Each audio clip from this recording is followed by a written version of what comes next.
required to perform the functions of the Chief Justice as acting Chief Justice without being appointed. It's automatic unless you are not available, in which case then you don't. Yes, so I had to explain to a lot of people who were sending me messages to say congratulations, say no, it's not an appointment. But thank you. Good morning, everybody. Good morning, Mr. Nair. Morning, ACJ. Thank you. All right. I think let's do the oath again, and then we can continue. Registrar, do you want to administer the oath, please? Will you still be taking the oath? Yes, ma'am.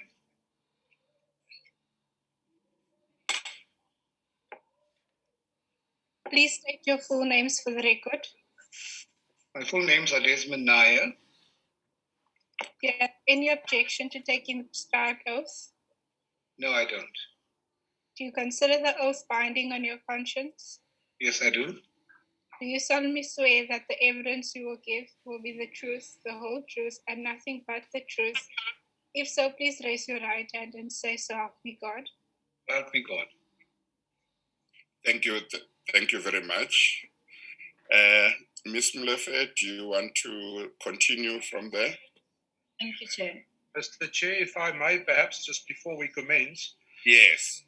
I have this morning at 9:30 discovered on my email inbox an email that we received from Mlefe last night at 11:03.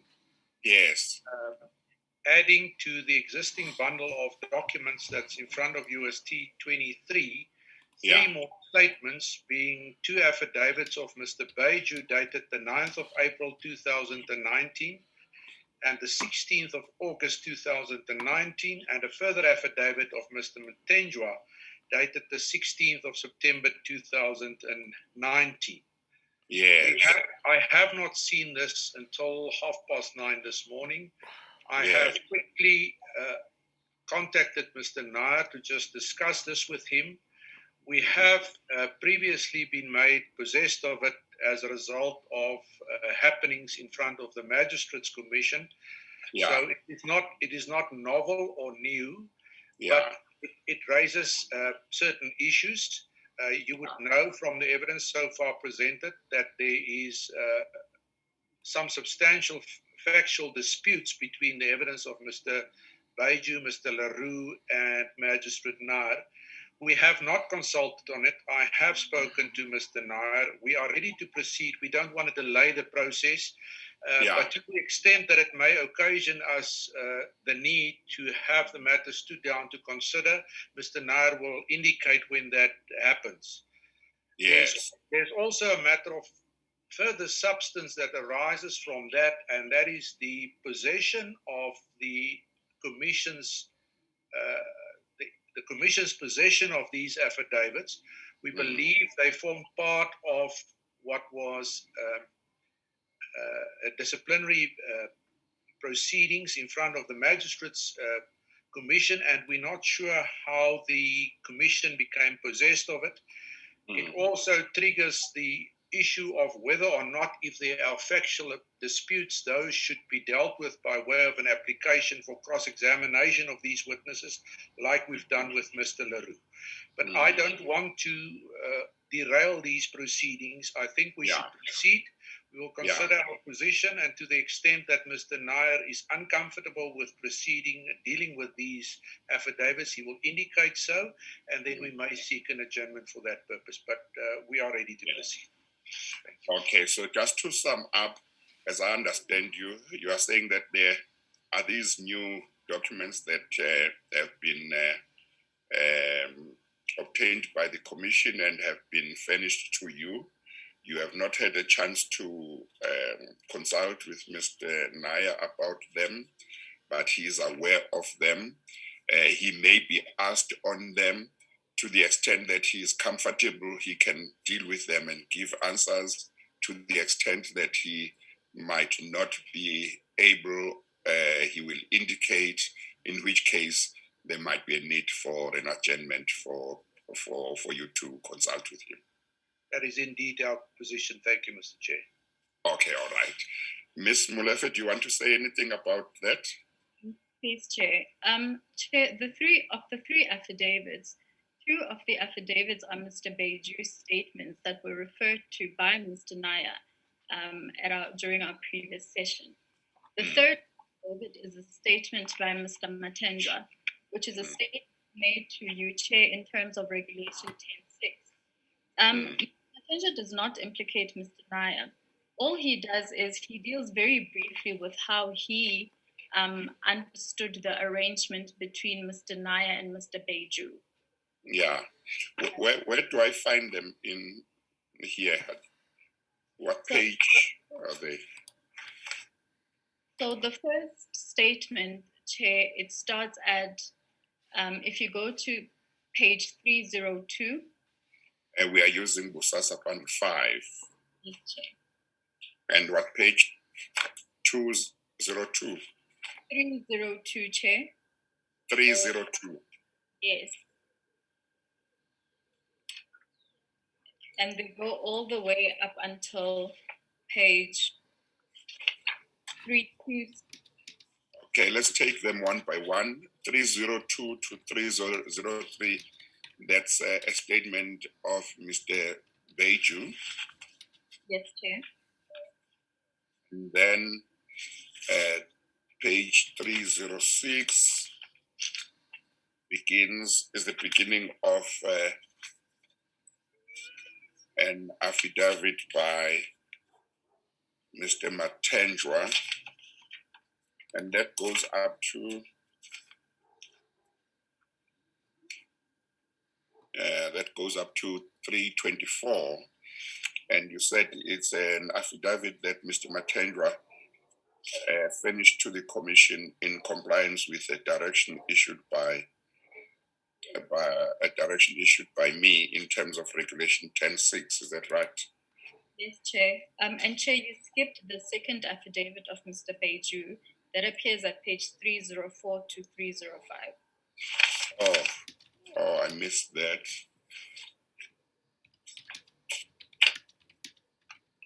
Okay, and which one of these two did you say Mr. Nair referred to already in his evidence previously? He referred to both of them, Chair, but he dealt in detail with, he really dealt with the conflicts of the version in those statements. So those are the two statements we received from Mr. Nair. And then the third statement, as I mentioned, Chair, is that of... Did you say you received them from him? Yes, Chair. The two Beju statements? Yes, Chair. Oh, okay. So at least that is the answer to his counsel's inquiry about how the Commission got them. Yes, Chair. And then Mr. Matendra's one is an affidavit that was sought from him by the Commission. Yes, Chair. Okay, all right. No, that's fine. I believe we can start. Mr. Nair, are you ready? I'm ready, Chair. Thank you very much. Continue, Ms. Molefe. Thank you, Chair. Today we will be continuing with the evidence of Mr. Desmond Nair, as has already become apparent. His evidence relates to the allegations pertaining to the special projects in the BOSASA workstream. I'd just like to summarize Mr. Nair's evidence thus far, Chair. And maybe before you do that, just for the public, let's mention that we are just in regard to Mr. Nair, we are just completing evidence that he started giving on Wednesday evening, but we had to adjourn because of the curfew. So we are just completing his evidence that otherwise would have been completed on June 30. Yes, okay. Correct. And his evidence relates to the special projects in the BOSASA workstream. In summary, Chair, Mr. Nair has conceded that security cameras were installed at his private residence, but he says that this was pursuant to a private agreement between himself and Mr. Beju. And he says that the agreed contract amount was approximately 50,000 Rand. To this end, Chair, Mr. Nair has testified that he made an offer to Mr. Baiju to assist him with, firstly, CCTV cameras, secondly, with the electric fence if it needed repairs, and thirdly, with the alarm if it needed repairs. Mr. Nair states that the cameras were installed on the 4th of October 2016. He has further testified that contrary to the terms of their agreement, Mr. Baiju had placed the hard drive and monitor of the cameras in what Mr. Nair has referred to as an undercover garage. And he says that the agreement was that Mr. Nair would be able to see the feed from the cameras in the TV in his bedroom, and that he would be able to rewind and fast forward the recording from the cameras. Mr. Nair then further stated that Mr. Baiju, that he had made several attempts over a couple of months to get hold of Mr. Baiju so that he could remedy the breach, but that Mr. Baiju either didn't take his calls or would tell him that he would get back to him, which Mr. Nair says never happened. Mr. Nair then told you, Chair, that he has left this equipment in a non-functional state. Now, insofar as whether or not there is an implied influence of having taken advantage of the involvement of BOSASA or its subsidiary being involved in the work at the court where Mr. Nair sits, Mr. Nair's evidence so far is that as the Chief Magistrate, he plays no role whatsoever in the awarding of contracts. And Mr. Nair has also testified that his involvement has only been in what he referred to as a steerco, in terms of which he would engage with stakeholders and some service providers, insofar as the progress of work by the service providers. He further stated that magistrates do not have approval functions in respect of work that should be done, as that falls within the ambit of the court managers and facilities. Chair, to this end, Mr. Nair further testified that where a decision had to be taken by the court manager would merely seek his opinion. And then he finally testified, Chair, that by the year 2011, he had already delegated the function of chairing the steercom to his most senior magistrate. So that is in essence Mr. Nair's evidence so far. Mr. Nair, you confirm that I've summed it up correctly?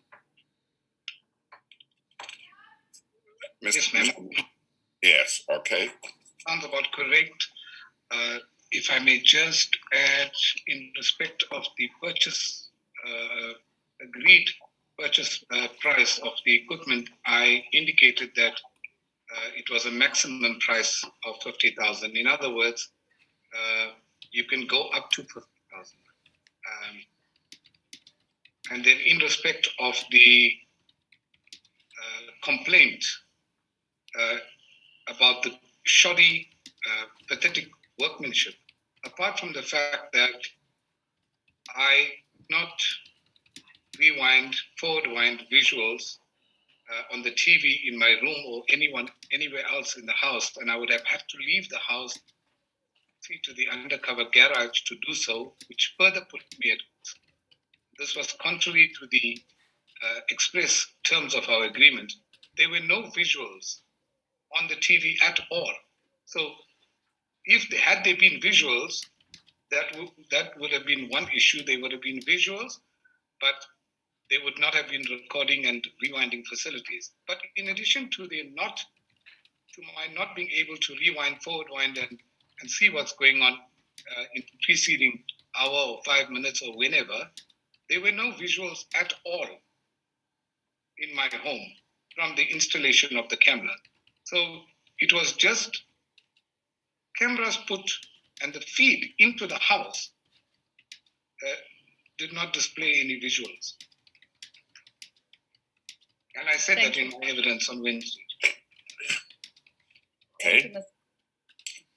Continue, Now, Mr. Griffin. you have told the Chair that Mr. Baiju had introduced about 2 people that he referred to as his boys who would be assisting him with the security upgrade at your house, correct? I didn't say he introduced them to me. he was in the presence. He came to my house with these two gentlemen, and he left me with the impression that he would be managing it or forming the undertaking as we had agreed, and he would be assisted by the two technicians. And there were two technicians in the yard, and I formed the impression that it would be 2 or 3 of them that would be helping Mr. Beju.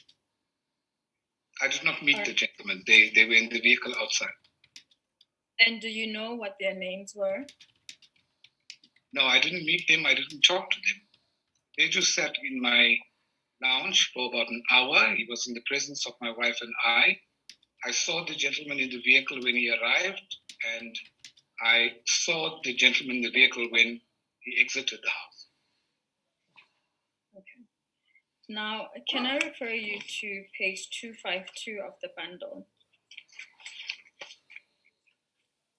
While you are going there, Mr. Nair, may I just confirm that my understanding of your evidence on Wednesday was correct, that your arrangement with Mr. Beju, you understood, in terms of that arrangement, you understood that it was going to be Sondolo which was going to be carrying out the installations, or is the position that you thought Mr. Beju was going to do this in his private capacity?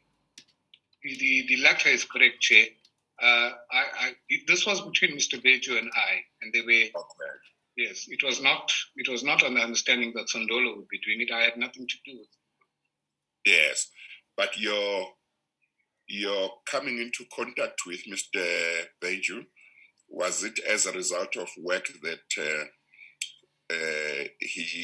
Sondolo was doing for the court, or did you know him independently, or did you know him independently of Sondolo?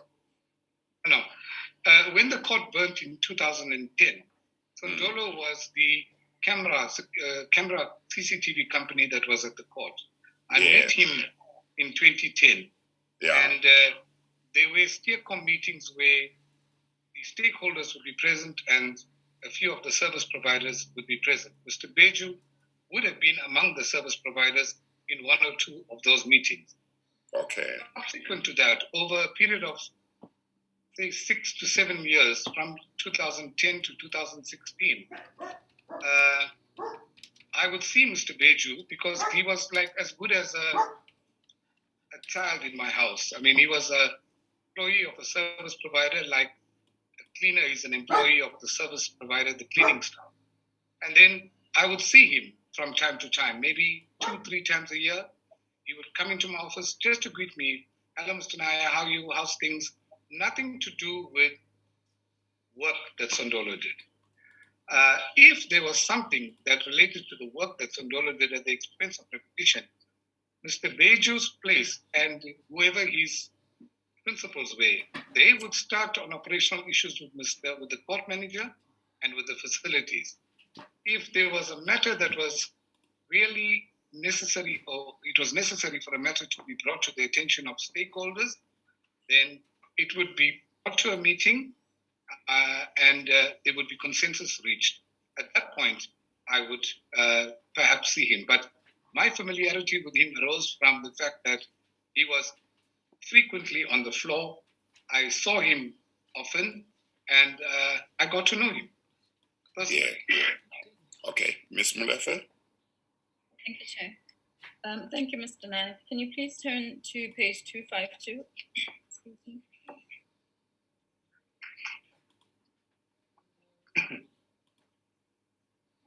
Yes, ma'am. I'm referring you to paragraph 9 of your statement. Yes. In fact, paragraph 10, pardon me. You say that the transaction you entered into was strictly between yourself and Mr. Beju. And you say that you've never spoken to know Mr. Wasi or any of the Sondolo directors. then in the last sentence, you say that I will not dispute that Mr. Matendra may have attended meetings at my office after the court burned in 2010. Now, I would like to, at this point, refer you to Mr. Matendra's statement. Chair, this is the statement I referred to earlier, which Yes. I'm going your leave, Chair, to have the statement tendered into evidence as T23.7 What page? at 306, Chair.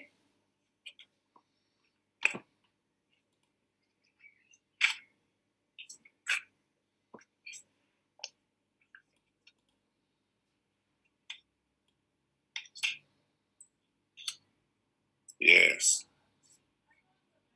This is Matendra's affidavit.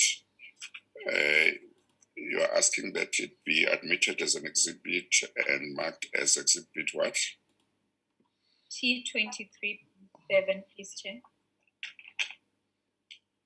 T23.7. Yes, please. The affidavit of Mr. Sarom Smangaliso Trevor Matendra, which starts at page 306, will be admitted as an exhibit and will be marked as exhibit 23.7. Okay. Mr. Nair, can you go to page 312?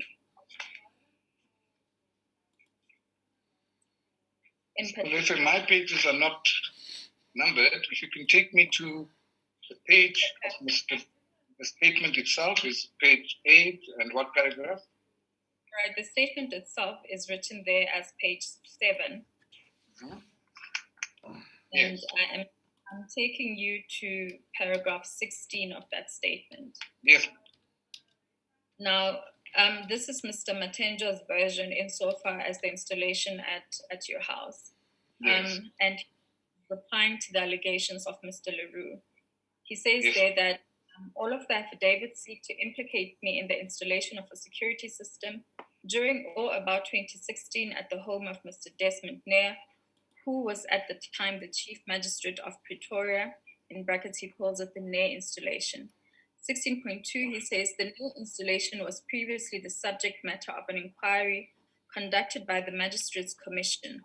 I provided that commission with the following statement, and he goes on to quote that particular statement. He says, I am a major male and a senior executive of Global Technology Solutions Proprietary Limited, previously known as Sondola IT, a member of the African Global Operations Proprietary Limited group of companies, in brackets AGO.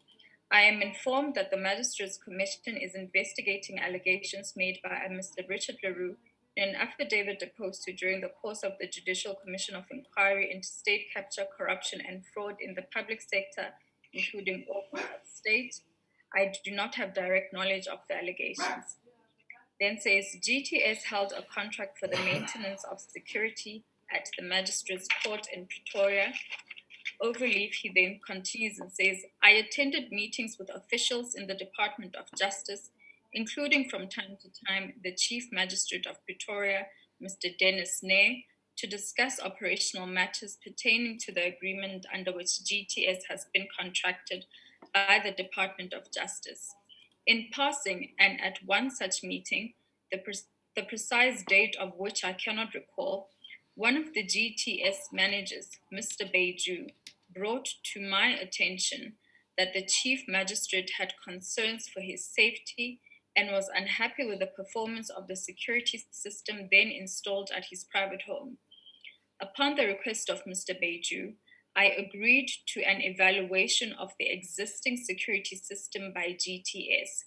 Save for agreeing to the aforesaid evaluation, I had no involvement in or knowledge of the installation of security system at the private home of Mr. Nair, whether by GTS or anyone else. The first time I learned of any such installation having apparently been undertaken by GTS was when disclosures to that effect were made during the course of the State Capture Commission. I deny the hearsay allegation of Mr. Leroux that I instructed Mr. Agrizi to do anything with regard to the security installation at the private home of Mr. Nair. In passing, I point out that Mr. Agrisi, as the Chief Operating Officer of AGO, rarely, if ever, took instructions from executives within NGO, and certainly he would not have done so from me. Then, in the body of his affidavit to the Commissioner, paragraph 16.3, he says that he confirms the correctness of the above statement. Now, do you wish to comment in respect of the quoted paragraph 4 of the statement to the Magistrates Commission, insofar as Mr. Matenja alludes to having met with you from time to time to discuss operational matters pertaining to the agreement under which GTS had been contracted by the Department of Justice? Yes, thank you, Ms. Molefe. Now, as I've indicated in my statement,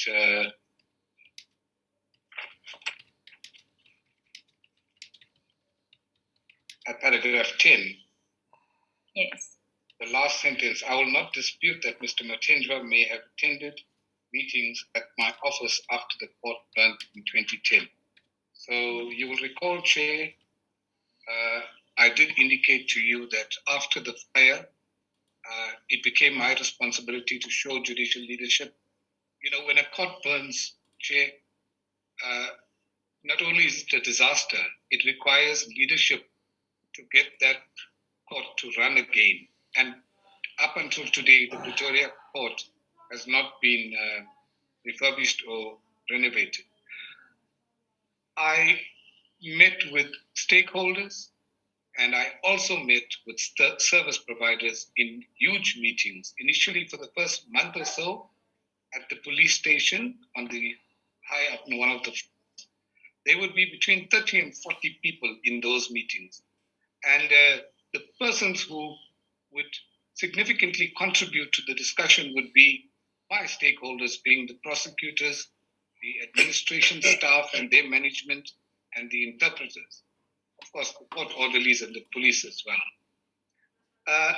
Stakeholders such as those that were going to be involved in restoring the air conditioning, those that were going to be involved in putting up the prefab walls in the unburned portion, and those that were involved in security would from time to time attend those meetings. Hence I say, if Mr. Matenjwa had attended a meeting of that nature in 2010, I will not dispute that. I can't say that he was not there. What I can comment on is that in 2016,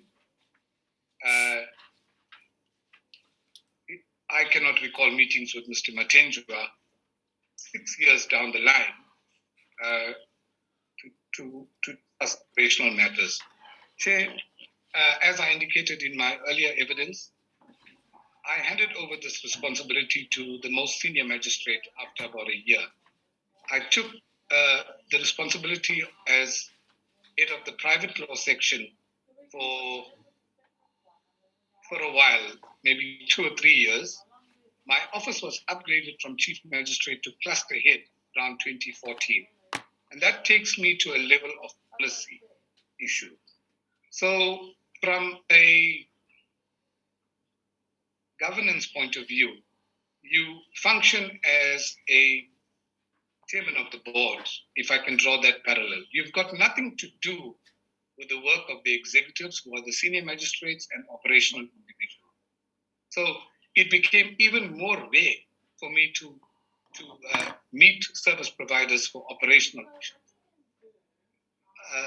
And then from the last term in 2015, JP Mlambo had requested me to engage with JP Makhoba to act in the High Court in Polokwane. And I continued acting in the High Court in Polokwane from the first term in 2015 right through until the end of 2016.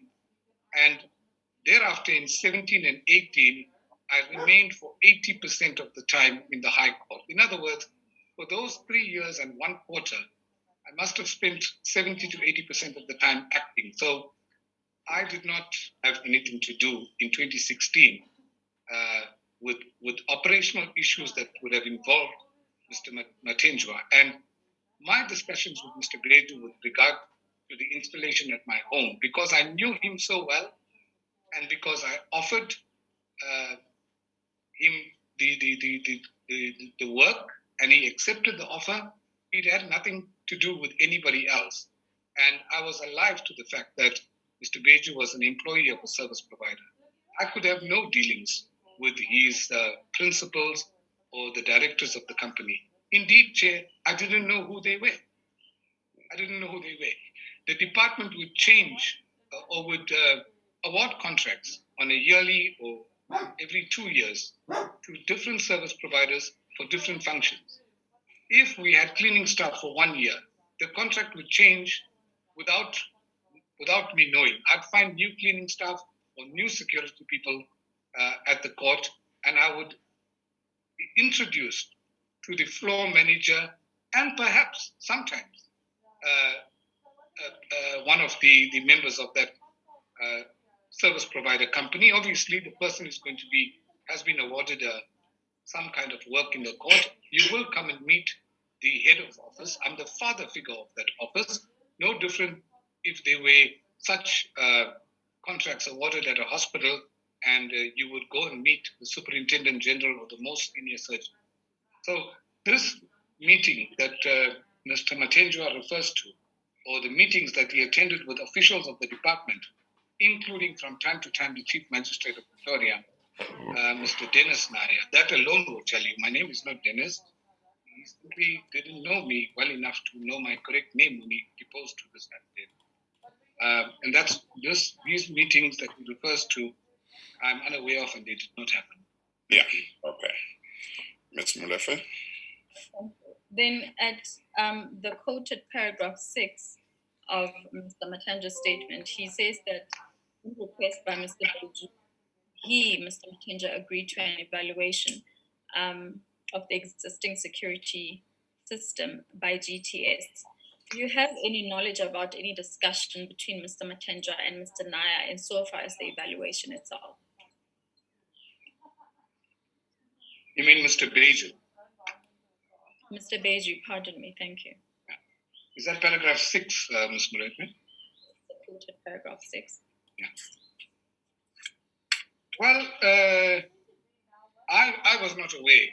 Mr. Beju at no point told me that at any point in the 5 personal discussions with me, 2 at my office and 3 at my home, and in the over 10 telephonic discussions from me to him, leaving those from him to me, at no point did he tell me that he had engaged Mr. Mathenjwa or Agrizi or Mr. Watson or anybody else. I didn't know these names. When I heard Mr. Leroux mentioning these names on the 31st of January, I didn't know these people. And hence I say, if such individuals were part of the group's large gatherings in 2010, I would not know. When I say know, I mean know well enough to sit at a restaurant and say, hello, Mr. Agrizi, how are you? Oh, I remember you. No, I didn't know them. And to answer your question, at no point did he mention Mr. Mathenjwa. So, yes, Ms. Molefe? Now, you've told the chair that in your understanding this was purely a private agreement. Did Mr. Beju ever mention to you having his own company? No, he didn't. I asked him to do this for me personally because this man was on the floor. He was the project manager in charge of the cameras. He was checking on the technicians. So he would know how the installations work. He would know who the suppliers were. And I engaged him on that basis. When he came to my home, he indicated to me that he would source the goods from the suppliers himself at cost. So this was something that was purely between Mr. Beju and I, not because he had some other company. It would be no different, Chair, if my cousin's husband worked for a large air conditioning company. I had approached approached him and asked him whether he could assist me with air conditioning because he knew where to get it, he knew how to put it. Come and help me on a weekend and do that. That doesn't mean that he must have had his own company. So, no, this was with Mr. Beju. I'm unaware if he's got his own company. I didn't engage him with his company. All right. So when he said that he would source the goods himself from suppliers, did the two of you have any arrangement insofar as a prepayment or deposit of any kind? No, ma'am. What had happened was Mr. Beju had engaged with me during August. I started these discussions with him in July.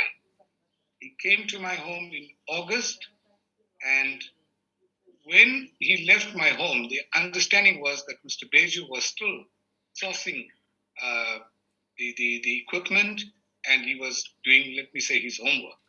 There was a long span of time, about 4 weeks, when I hadn't heard from Mr. Beju at all. In fact, I had given up hope thinking this guy was fooling around. When Mr. Beju called me at the end of September 1st or 2nd of October to tell me that he would be ready to start the job the next week, I was very excited because I was still busy with that lengthy trial involving the petrol bombings in Sekokune and Tukakomo, and I was very glad that he had eventually come to the party. I had placed my complete faith and trust in him that I would let him proceed and we would discuss the issue of the prices, etc., after he had done the job, trusting that he would not exceed the amount of 50,000. He knew the briefing that I had given him. It was simply to put on, install cameras, repair the fence where necessary, check the alarm and repair where necessary. I didn't ask him for a spacecraft or anything. So he was to obtain all these equipments at his own cost, and you would later repay him. Well, that is how we proceeded on the understanding, and hence the view that I held that it was agreed that he would perform, and thereafter I would render performance. Because at the time that he called me to tell me he was going to start the next week, and when he called to say that he was starting on he didn't mention that this is the price, this is what I have in mind. It was based on trust. He had taken a very long time, and I said, go ahead. So the understanding would have been, do the job and I'll pay you later. All right. Now, my understanding of him performing under the contract is that it could be divided into two aspects. The first is him purchasing the equipment, as you say you've agreed. And then the second part is the actual installation. Are you saying to the court the agreement was that he would purchase the equipment by himself from his own pocket, and that he would then install that equipment only after both the purchase and installation would you pay him the amount of 50,000 rands? That's correct, Chair. He indicated to me that he knew the suppliers, he would get it at cost, and because he waited so long to start the job and told me that he was going to start the job, I let it proceed on the basis that if he would pay himself, and if he needed money, he would let me know. The problem was when I came back and found that it was a third-grade disaster. For me, the issue of the cost of the equipment and what he installed didn't come to the fore. I called him to say, but this is a mess. Well, to tell him it was not working, not functioning as we had agreed. So you were not at all involved in choosing the type of equipment that you wanted, the type of cameras that you wanted? No. I placed my complete faith and trust. This is a man who I knew for 7 years was dealing with security, cameras, installations, fixing. I didn't need myself, as if I was shopping for tiles and a certain color of a tile. I wanted a basic system. And once we agreed to do the job, it was a question of, well, let's get it done and we'll settle it. I was not, I didn't consider it to be something that was, of huge magnitude. It was a simple installation. In fact, Chair, I have subsequently, insofar as the CCTV, had a parallel system installed at my home for not more than 10,000 rand. And it was done in a day by 2 people. So this was not going to be rocket science. And I was not asking for something, that I had to spend time. There's an outbuilding being built and I need to go and check it. Where you get it? No. Ms. Mlefa? Thank you, Chair. Mr. Beju denies ever having discussed a budget with you. And from your recollection, can you tell the Chair whether you remember if, as according to your evidence, there was ever a distinction made between the cost of the equipment as well as the cost of labor? No. There was no distinction made. When I indicated to him that I had serious concerns with my security because of the matter in Sekhukhune and because of the type of work I was doing in Polokwane, traveling, etc., I told him I had an amount of up to 50,000 available. I needed this. Can you help me? Beju indicated that it would not be a problem, but he needed to come home and have a look at the house. He came home a few weeks later and we agreed he would proceed. There was no distinction of labor is going to be so much and equipment is going to be so much. As far as I was concerned, gave him the work, do the work, and get done with it. All right. Now, in his allegations, Mr. Richard Leroux has alleged that the cost of the equipment was approximately 66,384. Can I refer you to page 60 of the bundle? This is Mr. Richard Leroux's supplementary affidavit.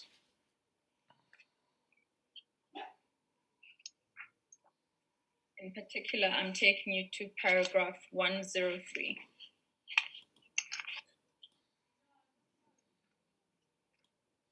Are you there? Bear with me, ma'am. I just want to find the relevant page. It's 60. Yes, ma'am. I see it. I'm taking you to paragraph 103. There, Mr. Leroux alleges that the cost of the equipment was 66,384 and 94 cents. Do you wish to comment on the cost of the equipment? Okay, thank you, ma'am. Bear with me, Chair. Mm-hmm. Yeah. Chair, let me start by saying that the invoices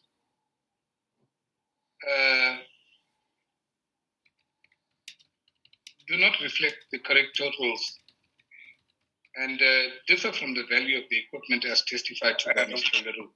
Sorry, Mr. Nair. When you are looking at the invoices, you move out of the screen. Sorry. Yeah, so Yes. let's make sure that I can see you all the time. Yeah. Okay, continue. Well, let me start by saying, Chair, Mr. Leroux, when he gave evidence before you on the 28th of January, he set the cost of the project at 200,000.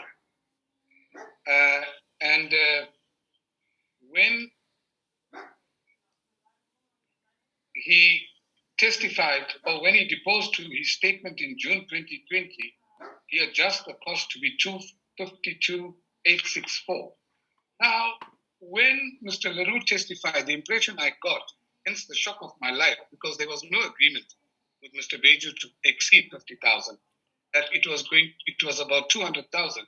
It only emerges from this that these invoices reflect a cost of 66,384 insofar as the equipment.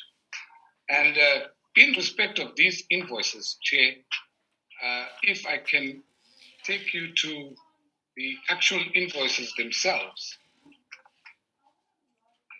you will notice that these invoices reflect the 20th and 21st of September. And attached to the invoices that I was given, there's an invoice also for the 7th of October, which speaks to another amount. Now, these invoices, the two that you are referring to, Ms. Molefe, if I can refer you to them.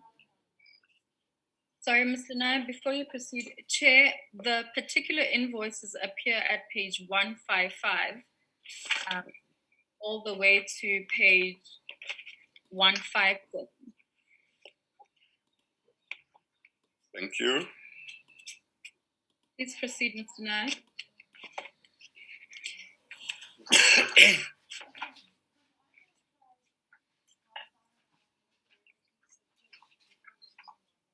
These invoices, Ms. Molefe, don't bear Mr. Leroux's signature. And if you look at the bundle that you gave me last night or over the weekend in respect of all the other so-called beneficiaries, it's either Richard Leroux or Johan Fourie. In the ones that relate to the installation at my home, there is no signature by Mr. Leroux or Mr. Fourie. That's one. Number two, if you look at the invoice, which is page 116, Chair. That's page 155 of the black numbering form. Yeah. They are handwritten numbers on this invoice. And it's a concern for me that the invoice has handwritten numbers which relate to equipment with no serial numbers and no amounts. So I actually have a problem with this invoice. And when Mr. Leroux deposed to a statement on the 15th of May, 2019, to the police in respect of this matter, he typed out an affidavit, or the affidavit that he signed refers to the equipment in invoices which are not these. Ms. Mchuetta,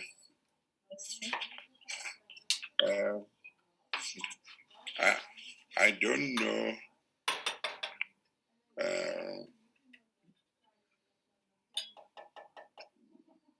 to what extent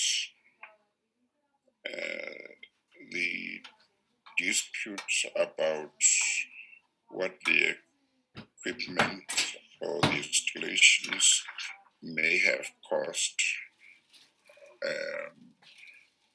how important it is,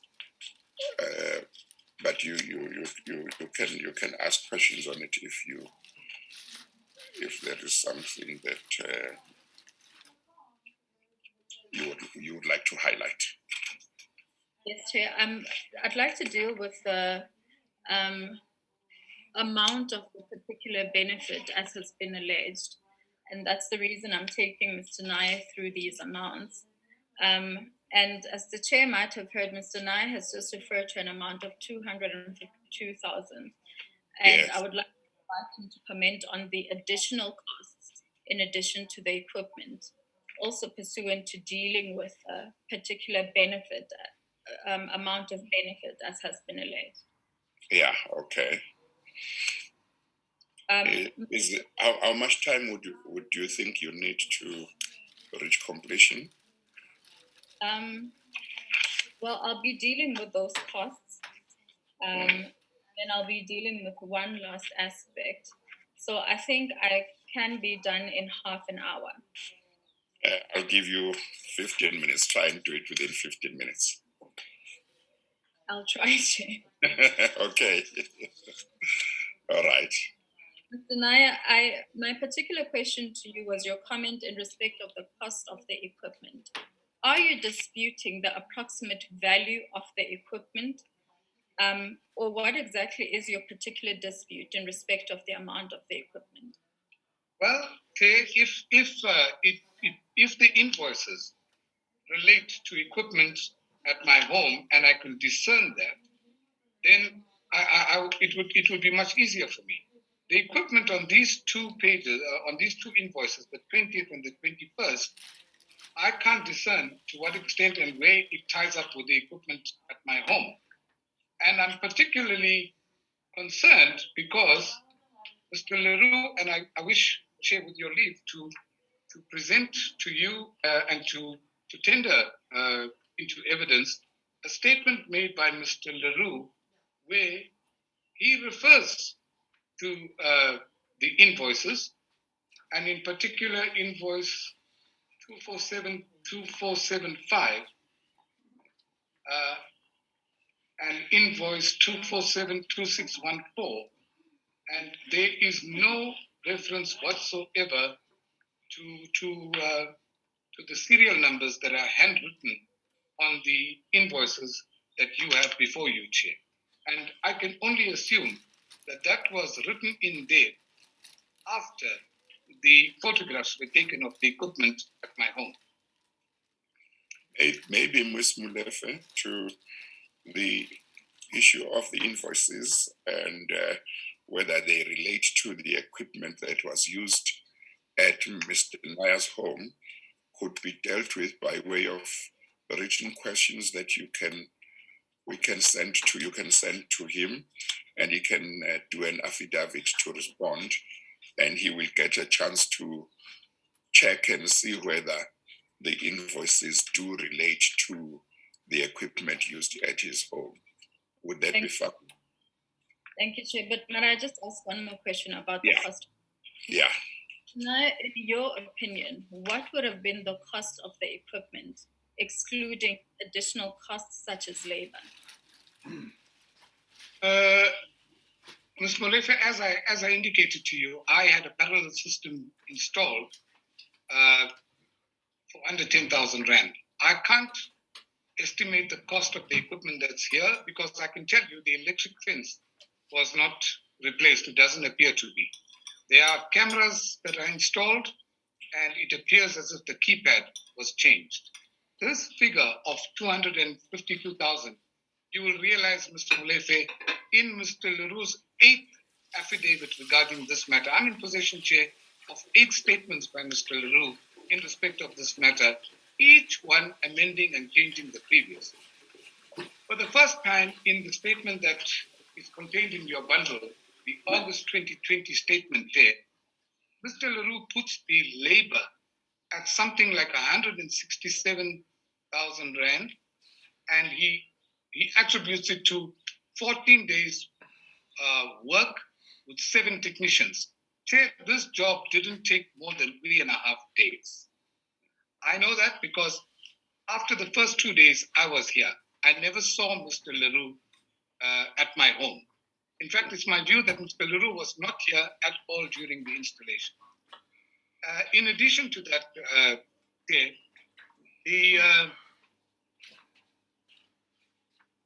the work that was, there were no technicians here for that period of time. The inclusion of the technicians is to boost this amount to somewhere near the amount that he testified about. And if I can add as to why Mr. Leroux would not have been at my home, if you look at the date of the signature on the invoices,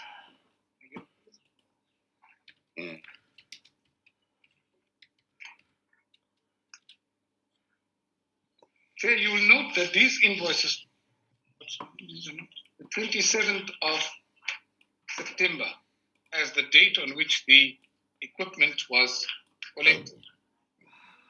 Mr. Leroux deposed to an affidavit in March 2019, where he says that he went to Regal Suppliers with 4 men and collected the invoices on that day, being the 27th of September. If you look at where Mr. Leroux was on the 27th of September, you will find that attached to Mr. Mlambo's affidavit are travel and accommodation vouchers for Mr. Leroux and one Mr. Ndo, who he says was in his team, that they were booked in at East London from the 25th to the 27th of September in respect of some other project. And the time on the invoices is around 11:25 when the goods were collected. Mr. Leroux could not have commenced this job on the 27th of September, like he alleges in his affidavit 6th of March. It's a pity, Chair, we don't have that much time. Well, those affidavits, those affidavits, you said Mr. Leroux has deposed to 8 affidavits that you have. Yes. And I would like your counsel and Ms. Mlefe to see whether the commission has got all of those affidavits or not, so that if there are some that the commission doesn't have, you can furnish to us insofar as they are relevant to the issues that the commission is dealing with. Yeah. Yeah. So I'm saying, Chair, that Mr. Leroux, the point you have made about him being in East London with at least one of the members of his team that you say he said he went to Regal with, that would be important. But I must also point out that I had evidence of Mr. Leroux, I think maybe 2 weeks back, as well as Mr. Ngingana. Mr. Ngingana was security installations were made on his house as well by Sondolo or stroke BOSASA, and his story seems to have some similar features with yours.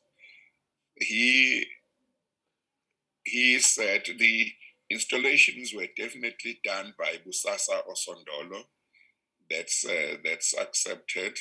But he said the installation of security, those security installations were made as a result of an arrangement that he had made with somebody who was a BOSASA director or employee or official, but he said it was just an arrangement that they had agreed upon. He didn't deny that BOSASA people had installed the security, but his arrangement was with a particular individual.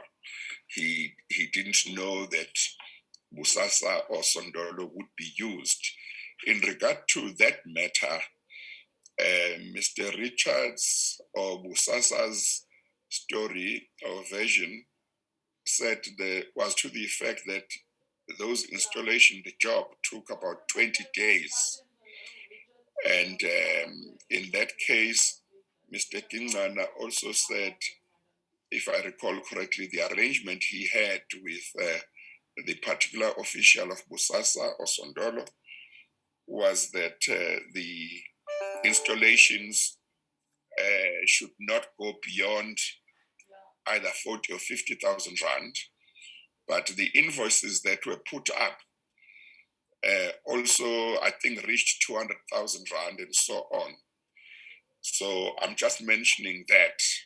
You might not be aware of it, but I'm just seeing that in your case, it seems that the invoices are also a lot more, as well as the number of days seem to be a lot more than what may, on your version, may have actually happened.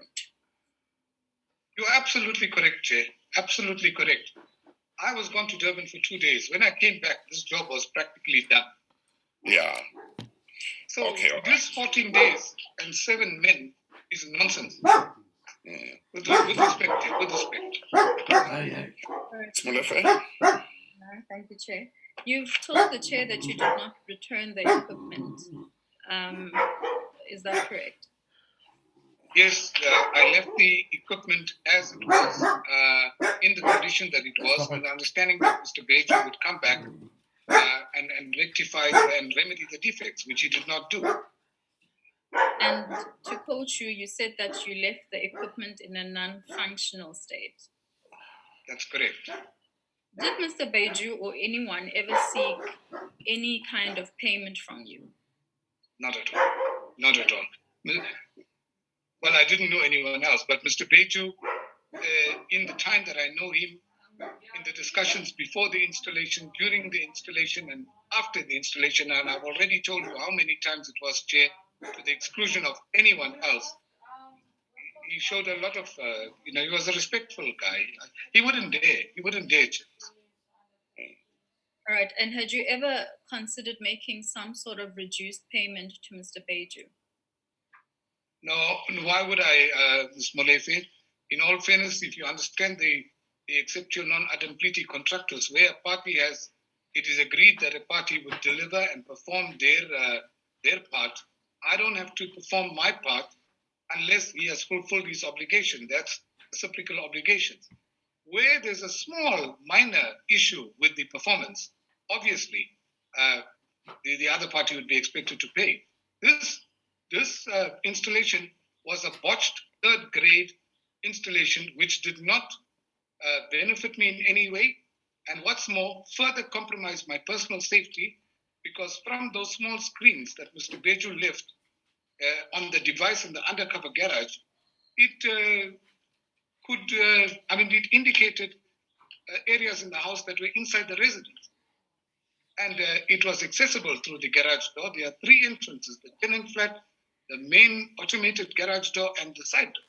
So he failed to comply with the incidentalia, as I indicated to you earlier in my previous testimony. All right, can I refer you to page 223? 223? What is the page number? 223. Okay. And in particular, Mr. Nair, I'm referring you to paragraph 16 of your statement. There you speak about having called upon Mr. Beju to remedy the situation insofar as the cameras, and you say it never happened. You then go and say that you eventually result from the agreement, and and you subsequently caused the contractual deficiencies in the installation to be remedied by a third party. Now, on your last appearance, you said that the cameras were in a non-functional state. So can you please clarify what the correct position is? Well, thank you, Ms. Molefe. Indeed, I had the alarm, because it also didn't work, rectified to a functional state after the installation.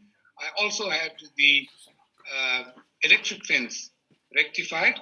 Insofar as the camera installation, I didn't touch it. And more especially after Mr. Leroux testified on the 31st of January, in light of the fact that there would be concerns that I would be seen to be interfering with the system, I got technicians to give me their opinions on its non-functionality, and I left it as it was. As I say, I've installed a parallel system to cover myself. But in respect of the CCTV cameras, I didn't touch that system at all. All right. Now, Mr. Leroux alleges that you made contact with him in relation to an issue you had with the equipment that was installed at your house. I'm going to refer you to his particular affidavit.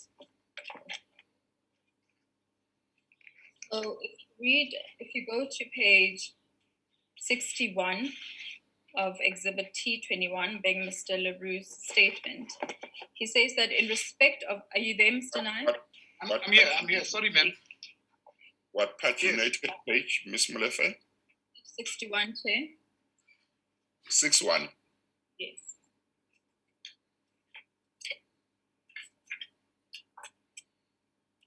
And I'm referring Mr. Nair to paragraph 111. Okay, continue. Now, Mr. LaRue alleges that on one or two occasions, maintenance was done for the fence and the CCTV system. And then he says that a proof of his contact with you after the installation in September 2016 in relation to the maintenance of work performed is attached. And in that respect, he refers to a WhatsApp message between you and him on the 3rd of April 2017. The particular WhatsApp message, as he's referred to it, appears at page 159 of the bundle. And there he summarized the communication between you and him. And it says there that he says that it appears he sent you a message after you tried to contact him, and he, being Mr. LaRue, stated, "Can I call you later? Just busy in a meeting." Mr. LaRue then says your response to that was, "Okay, thank you." Now, do you confirm or deny having had any communication with Mr. LaRue in respect of the maintenance of any of the equipment that was installed at your property? Thank you, Ms. Molefe. Yes, indeed, I deny having discussed the issue of the installation and maintenance with Mr. LaRue. This is a screenshot of a message on the 3rd of April, 7 months after this installation took place on my account in October, and 8 months on Mr. LaRue's account if it happened in September. Now, there was no communication or discussion with LaRue and I regarding the installation. He speaks about this WhatsApp. I would only assume because he has proper WhatsApp communications from some other beneficiaries which are in the packs, and I've seen them last night. It may well be that, and I can't comment, it may well be that I called Mr. LaRue 7 months after the installation, but it would have been only at Mr. Beju's request and only if Mr. Beju gave me his number. Mr. LaRue doesn't put a context to to the message. What you see is actually just a missed call. In all other instances, there are WhatsApp discussions. And it'll be very difficult for me to say for what reason would I have called him, except if there was occasion for Mr. Beju to have, I complained to Mr. Beju, and Mr. Beju asked me to call his technician, in which case I would have. And there was no, obviously, as per the message, Mr. LaRue said, "I'll get back to you," or I will call you back, and he didn't. If Mr. LaRue is being truthful, he will say, "I called Mr. Nair back, and I discussed A, B, C, D with him." You can't attach a screenshot of a missed call and say those are WhatsApp messages. Then, Chair, he contextualizes it. If you look at his June 2020 statement at paragraph 111 on page 23, he explains the reason behind the call from the WhatsApp that are not attached as proof of the maintenance work done on the fence and CCTV. In his statement in June 2020, he's talking about WhatsApps and a fence in June and a CCTV system.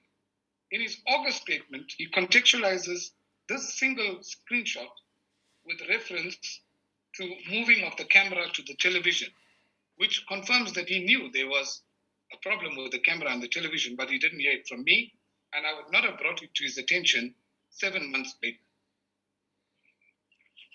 All right. Do you recall your evidence to the chair that you had tried to contact Mr. Beju over a couple of months? I do. So is it plausible that that could have been over a period of 8 months? I would say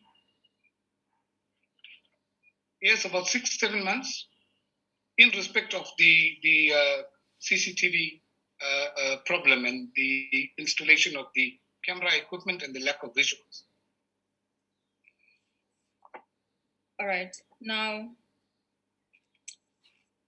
when you identified your need for additional security at your residence, had you ever brought that to the attention of the Department of Justice? I did, Ms. Molefe. I raised this issue with Mr. Thabang, who was the person responsible at National Office for the Security of Magistrates.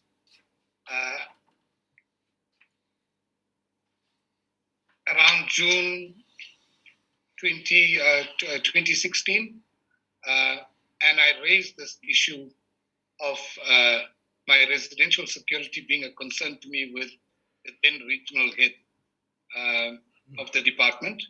She informed me that unfortunately for acting judges, there was no policy in respect of an upgrade of the residential security. There was such in respect of judges.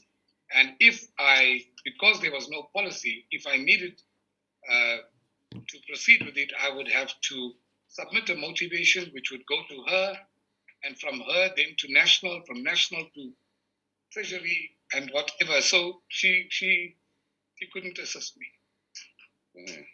This interaction with Mr. Thabang was before you engaged Mr. Beju? Yes. And was your interaction with Mr. Thabang in writing? No, I spoke to him verbally, and I spoke to Ms. Lamini, the regional head, verbally as well. And did you ever pursue the avenue that was proposed by Thabang insofar as motivating for your need for additional security? No, it wasn't proposed by Thabang, it was proposed by the regional head. Mr. Thabang indicated that he couldn't assist me. The regional head indicated that because there's no such policy for acting judges or magistrates doing serious crime, I would have to motivate. But I elected to do it privately. It would have been quicker. The red tape and bureaucracy behind motivations for judicial or magistrates in circumstances where there are no policy would have taken a year. All right. Then you exceeded your time, Ms. Molefe. You didn't keep an eye on your time. You have exceeded it. Do you want to? Yes, I need about a minute. You want to wrap up? Yes, please. Thank you, Chair. Yeah. Okay. Mr. Nair, you earlier testified that you sat on a committee in which you would give your opinion on certain matters relating to a decision that had to be taken. And I understood this to have been part and parcel of your duties. I didn't testify that I sat on a committee wherein I had to give an opinion. I testified that I was involved in the steercom where matters were discussed and consensus-based decision-making had to be taken. My role, insofar as service providers, was merely to provide an opinion to the court manager if he asked, and my views and for suggestions if it impacted on court operation. I didn't sit in a committee wherein I had to express an opinion. When you are chairing meetings involving stakeholders at a court, you take consensus-based decision. You listen to everybody's input, and only once there's consensus do you take a decision. Indeed, from time to time, the court manager would approach me and indicate that there's a problem with the water in the building, and would ask my opinion. Indeed, particularly because of the fire, the court managers or the court manager would engage me often in relation or with regards to the operational. Okay, but in essence, you could give an opinion. Well, I could give an opinion to the court manager, and I could provide my opinion in a large gathering, as any chairperson would also provide an opinion. But it would merely be an opinion. And could your opinion sway the court manager in a particular direction? No, the court manager was not bound by my opinion. He would come to me and ask my view on something, and I would tell him. But this is my view. For example, if there was a question of access control and turnstiles, or if there was a question of a number of portable air conditioners that had to be allocated among all stakeholders, if he spoke to me privately and said to me, Mr. Nair, we've got 40 and we need to share it out, and we've taken a decision at a lower level where your senior magistrate chaired, and this was the outcome, and what is your view? I'd give him my opinion. He is not bound by my opinion. No court manager is bound by any opinion. Yeah. Ms. Mchuetta? Have you made any disclosures about the equipment that was installed at your house? To whom, ma'am? To anybody in the Department of Justice? No. This was a private contractual agreement. And what is the current status of your employment? I'm currently on suspension following Mr. Leroux's testimony on the 31st. From which have you been on suspension? Stop you there, Ms. Mchuetta. I'll stop you there. It's not important to the commission whether he's on suspension or not and how long. But I think you have covered substantially the important issues, haven't you? I have. My last question, really, Chair, was going to be to ask Mr. Nair if there's any other factors that he wishes to bring to your attention in your consideration of the allegations made against him. No, Mr. Dorfling is there. I'll ask him if he wants to re-examine. Mr. Dorfling, is there any re-examination you would like to do? I've got no re-examination. Thank you, Chair. Okay, thank you. Mr. Nair? Thank you, Chair. Yes, is there something else that you wanted to say that you haven't been able to say? Thanks, Chair. I would just like to add that in the interest of you getting the full picture, I have discovered attached to Mr. Agreezy's statement, annexures that relate to Mr. Leroux, dated 2017 and 2018, which are two affidavits, wherein he sets out the special project beneficiaries, etc., and he makes no mention of me in both of them. And those were made available to your investigators before I was mentioned. Yes, no, that's fine.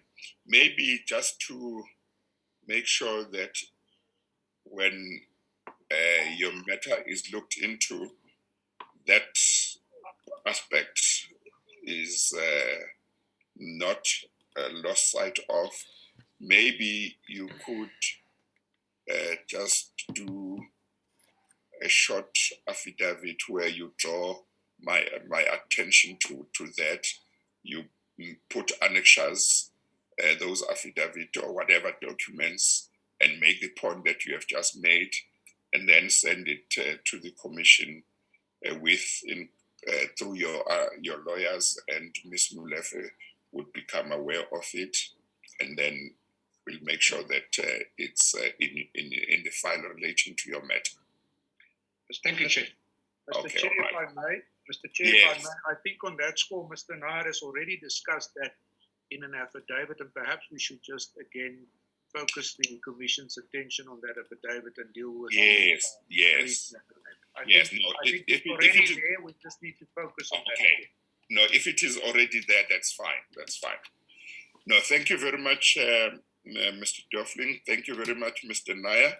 And thank you, Ms. Mchuetta. I know, Ms. Mchuetta, you remain because we are now going to deal with the evidence, a re-examination of Mr. Makwetla, but Mr. Dofling and Mr. Nair are now excused. Thank you very much. Thank you, Mr. Chair. Thank you, Chair.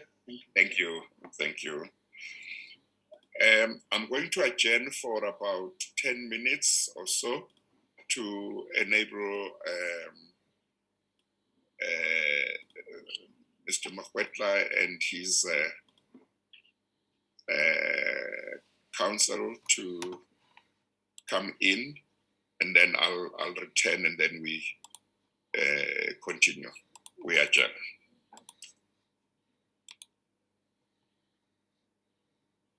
Recording stopped.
Stop it.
Good afternoon. We will resume today's proceedings. Please switch on cameras and unmute.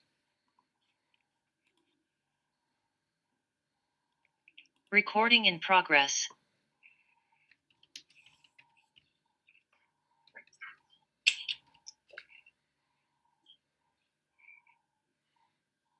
Good morning. Good morning.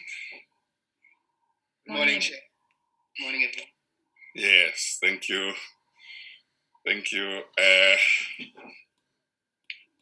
Our earlier session took longer than I thought they would take, but we are ready. So let's have Mr. Makwetla. Good morning, Mr. Makwetla. Good morning, Chairperson. Good morning. Good morning. Thank you for availing yourself. I will ask the registrar to now administer the oath or affirmation. Registrar, will you do that, please? Will you be taking the oath or the affirmation? The oath, ma'am. Please state your full names for the record. My full names are Thabang Samson Makwetla. Do you have any objection to taking the prescribed oath? No. Do you consider the oath binding on your conscience? Yes. Do you solemnly swear that the evidence you will give will be the truth, the whole truth, and nothing but the truth? If so, please raise your right hand and say, "So help me God." So help me God. Thank you. Thank you very much, Mr. Makwetla. I see that you share at least one name with the national chairperson of your party.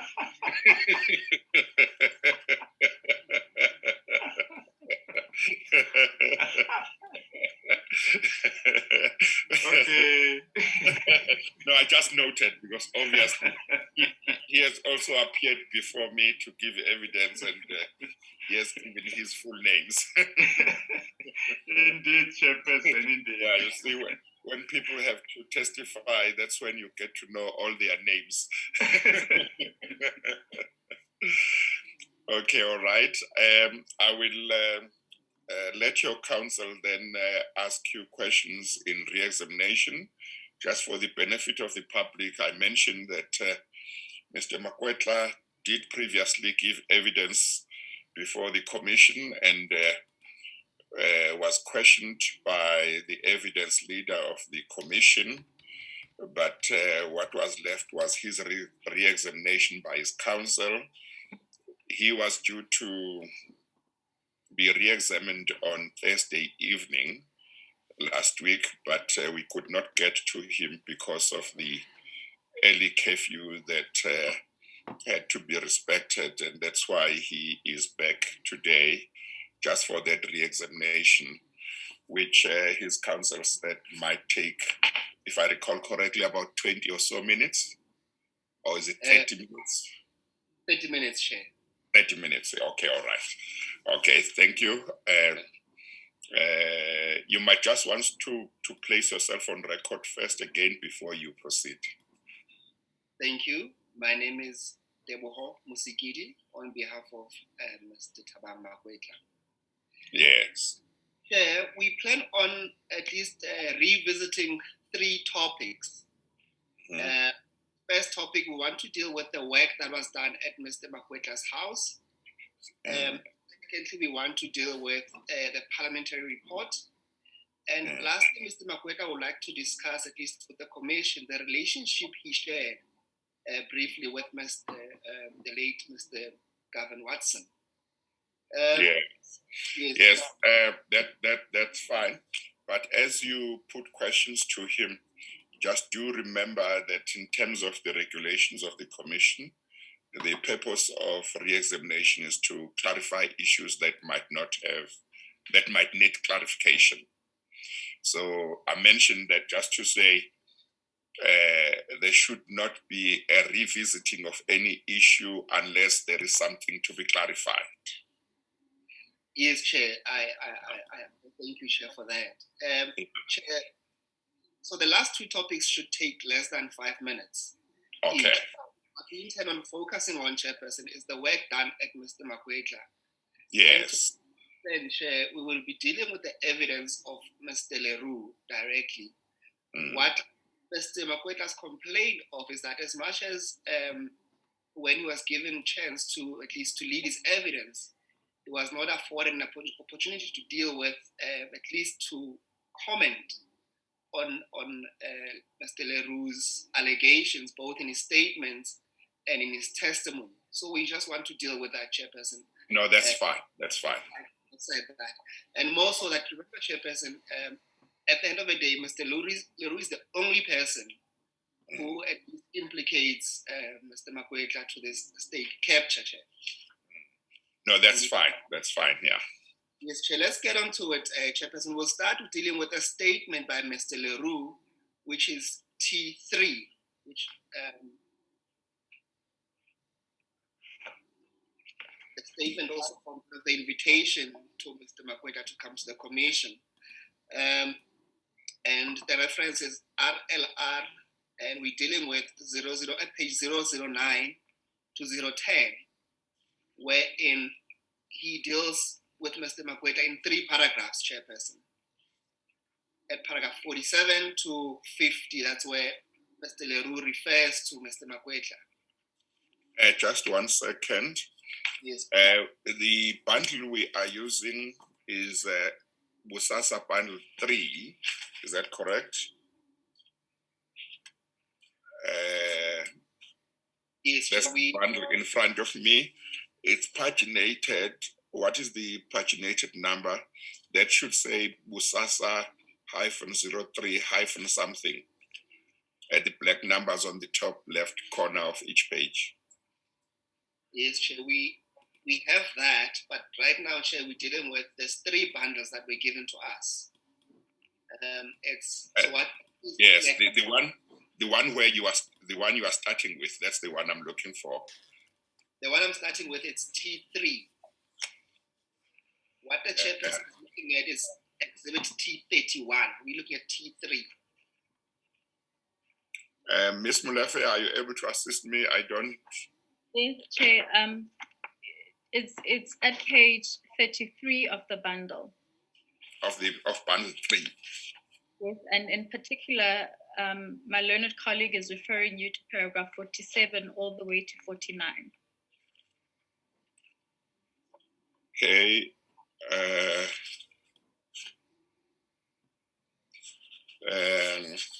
Page 33 is part of Mr. Frolick's statement. Is that what he's talking about?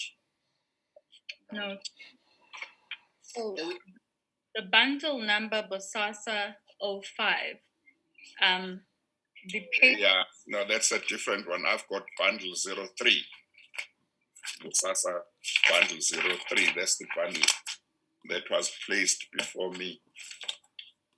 So it should be bundle BOSASA 5. Yes, Chair. Okay, I've got it. And what's the page number? Is it 33? Yes, Chair. Yes, Chair, page 33 at paragraph 47 to 49. Okay, I've got it. Sorry, Chair, we're given 3 different volumes. So we've got T3, T31, and T21. Look at the spine. They should have something written BOSASA bundle 05, BOSASA bundle 03. So when you make a reference, it's better to start by telling me which bundle, and then you can tell me the exhibit number. But actually, most of the time, I don't want the exhibit number because it gets confusing. If you tell me the bundle, and then you tell me the page at the top left-hand corner, the black numbers, that takes me to the page. Noted, Chair. Yes, okay. So I am at page 33 of bundle, BOSASA bundle 5. Yes, Chair, we're dealing with 3 paragraphs. And that is Mr. Leroux's affidavit that starts at page 25. Okay. You can continue. Mr. Makwetla, are you okay with that? I thought I was okay. And let me just confirm, the document you are referring to is Mr. Richard Leroux's affidavit, isn't it? Yes. This is the first one that was referred to as. I think your copy is like mine, should say RLR 009. Yes.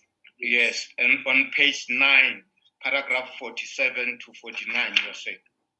That's the one we're referring to. Yes, I'm with you. Thank you. Now, Chairperson, without wasting the time of reading what is said there, but basically what Mr. Leroux is talking about is the work that he attended to do at Mr. Makwetla's house, and at paragraph 48, he said, I attended to the following work. Maintenance was done on the electric fence and alarm systems after the installation.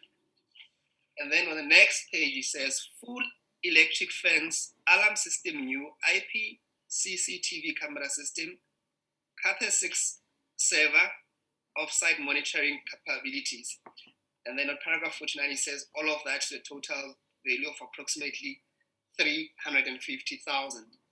Now, Mr. Makwetla, before I ask for your comment on that, can you just maybe refresh the chair and the commission as to what kind of work did you need to be done at your house?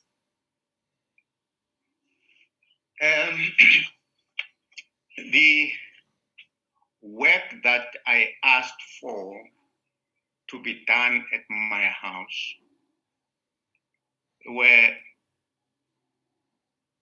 two things.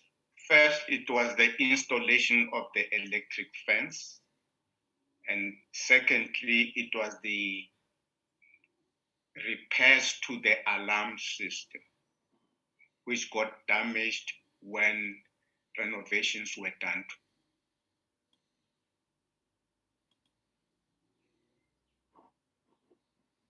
Second question is, have you ever discussed with Mr. Leroux at any point, at least before this, before he visited your house, as to what needed to be done at your property?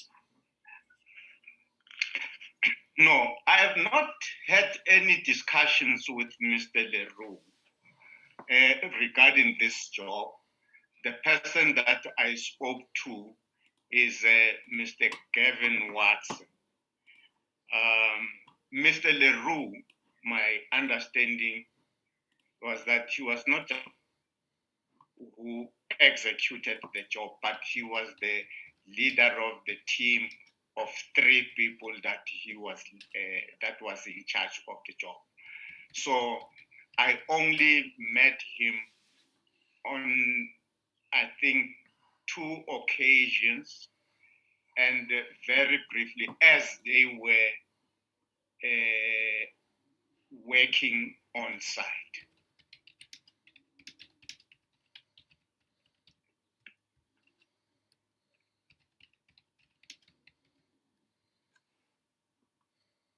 Chair, I don't know. Yes. Counsel for Mr. Makwetla, unmute yourself or something like that? You seem to have disappeared.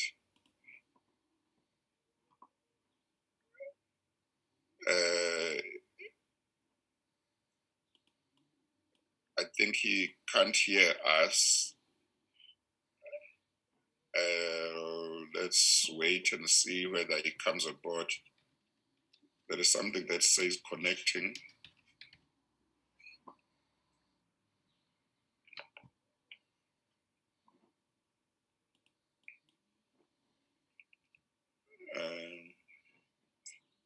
Registrar.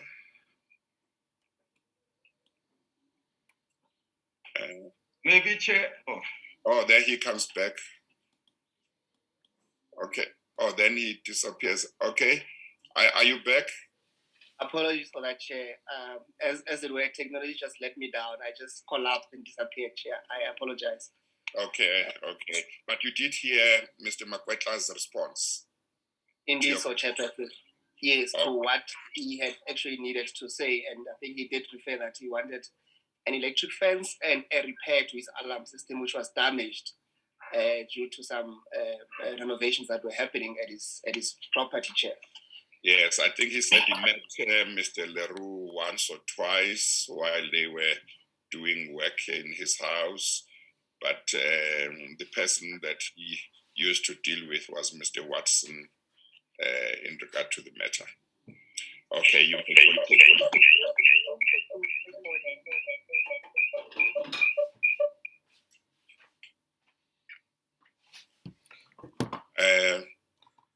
It looks like there are technical challenges.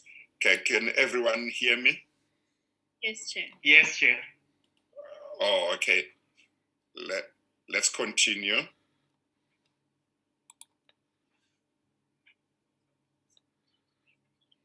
Oh, counsel for Mr. Makwetla, I'm told that you need to unmute yourself.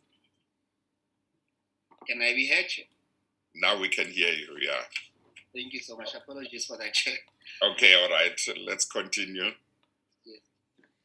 Chair, I would like to refer you to the testimony of Mr. Leroux as to what he said when he appeared before you in regard to Mr. Makwetla. Yes. Refer you to day 44, Chairperson, of the commission, and it's on the 31st of January, 2019. Is that transcript in this bundle or not? Chairperson, we've been given this as part of it was attached to the statement by Mr. Leroux. Yes, Ms. Mulefa. The transcript is not in the bundle. I think my learned friend is referring to it because it was attached to a Rule 3.3 notice. Oh, okay, that's fine then. You can go ahead. Chair, because we're going to refer to it at length, we will need you to at least follow us. I'm not sure if Chair can follow us. Well, I can follow. I will listen.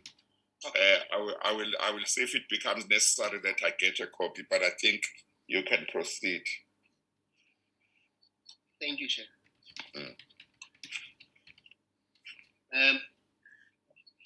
Mr. Makwetla, can you turn to page 115 of the said transcript?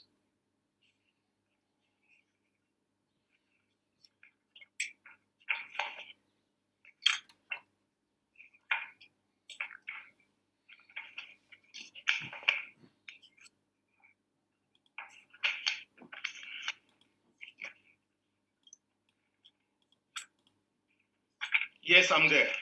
For ease of reference, yes, the one that is attached to the rule, the notice in terms of Rule 3.3. Yes, you will see there, right on top, where Mr. Leroux answers. Well, Ms. Molefe first deals with paragraph 47, 49, which you just read, and most importantly, Mr. Leroux says the property belongs to Mr. Makwetla, and then Ms. Molefe asked if he knows the position that you hold. And Mr. Leroux responds to say that he does not, or he did not know at that point what position you held. And then importantly, he is asked by Councillor Molefe. Can you recall when this project was undertaken? Can you follow, Mr. Makwetla? Yes, I can follow. I can follow. Thank you. And then you will see that Mr. responds to say to the chair that I cannot recall the dates or the months that on the question that he's been asked. And also, he's been asked at whose instructions was this project undertaken? And he answers there that it was done through the instructions of Mr. Gavin Watson directly. Now, the question that I want to ask you is that, did you know Mr. Leroux directly before coming to your house? No, I didn't know Chairperson Mr. Leroux before he came to my house at all. And maybe while still at that point, I want to just flag this to the Commission and to the Chairperson of the Commission that in his own admission, Mr. Leroux did actually not know where I was working, what position I was holding where I was working, not only at the time when he executed the job, but even at the time when he appeared before the commission, he still was not sure of this person called Mr. Makwetla, that he had come to the commission to testify against, that he is involved in state capture, he's involved possibly in corruption, he's involved possibly in fraudulent activities. He did not, the chair even asked him, following up on the question that was asked by Advocate Molefe, to confirm. We'll get there, yes, we'll get there.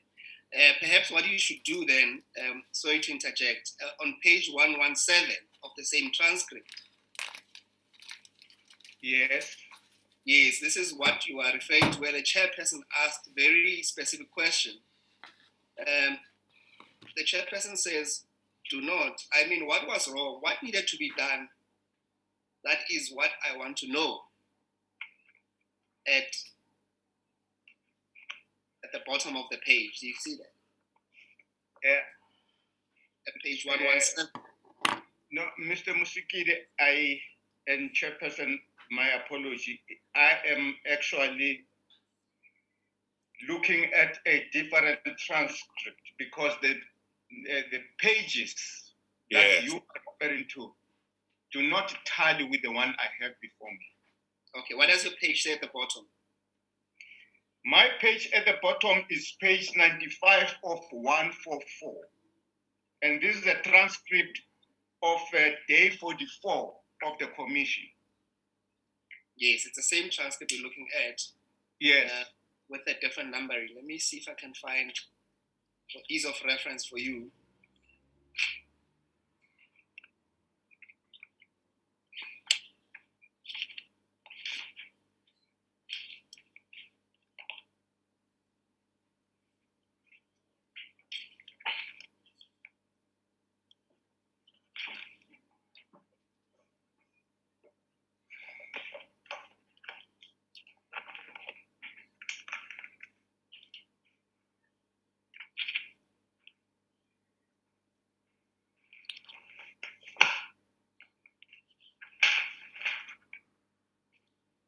It's fine, Mr. Makwetla. I will.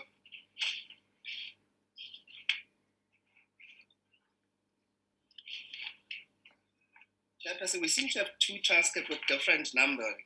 I'm trying to figure out how to assist Mr. Makwetla to follow me. Can you check there with me? No, that's fine. Or maybe, do you want me to adjourn for 10 minutes and you can try and sort it out and then I'll come back. And then if you need to be in touch with Ms. Molefe, you can be in touch if she can assist. But that 10 minutes could also be used, Ms. Molefe, if it is possible, to see whether that transcript can be obtained and be emailed to my registrar here. But if there is a delay, we are not going to be delayed by its absence. I should be able to follow. But let's take a 10 minutes adjournment. We are adjourned for 10 minutes.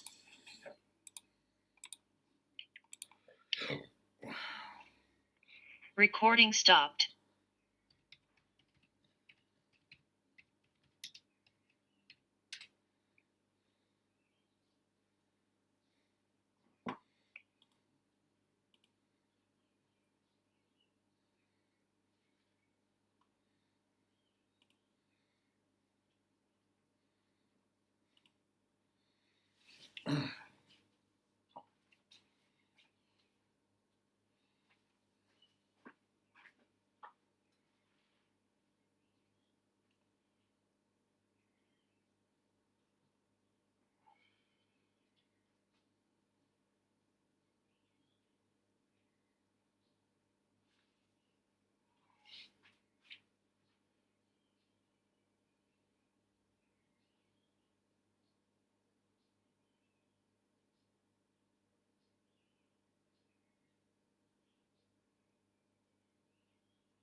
was.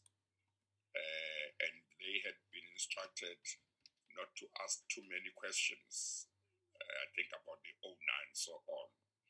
So I'm just saying, to be fair to him, I don't know whether you were attributing to him statements that he says you are guilty of something because you have seen his evidence where he says that, or whether you assumed that he was saying that, because my suspicion is that all he was saying is he got instructed to go and install the equipment in your house. That's what he did. Chair, I think you are correct. Mm-hmm. We are correct. And it is what I am not understanding, because no one has come before the commission making allegations of my involvement in state capture, corruption, or fraud. No one. The only reason I'm before the commission is because a technician who was head of a team that installed a security features I asked for came here to say I am among the people who the allegations made is that they are involved in state capture. So I do understand your point that it is not in his evidence, but it is not in his evidence that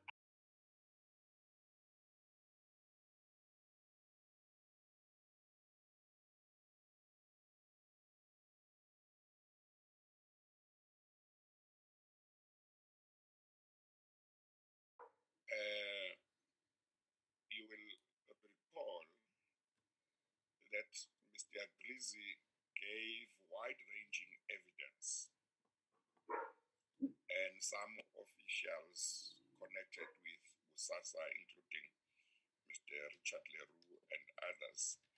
But Mr. Grizi gave wide-ranging evidence, which included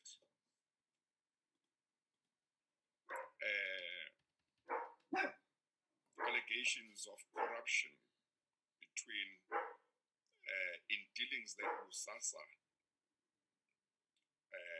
had with the Department of Correctional Services, or let me say with the state or some government departments, but particularly with the Department of Correctional Services. He went to town about contracts, how they were obtained, including in some case where he said some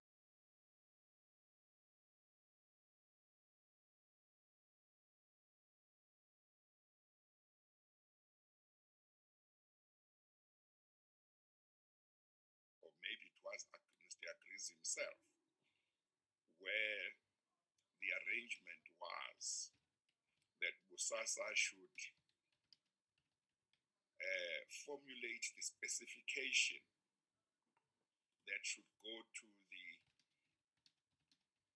tender documents for some work that was going to be advertised and tenders were going to be invited.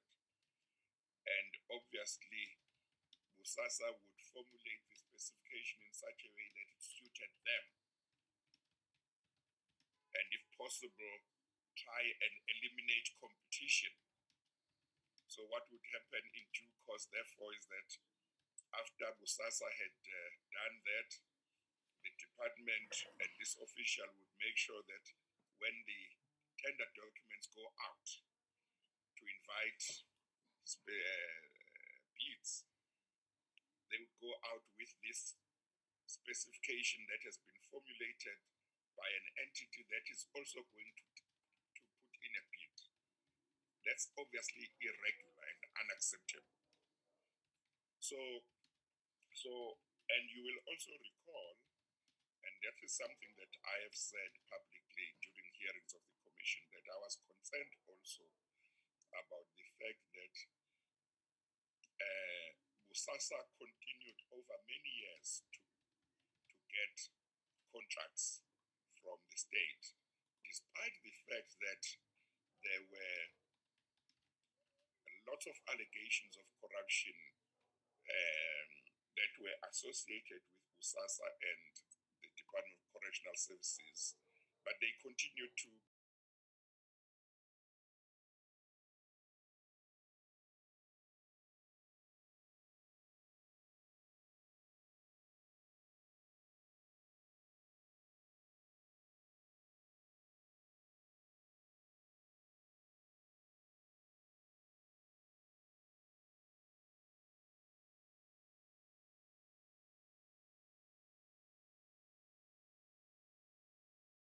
within government got benefits from BOSASA.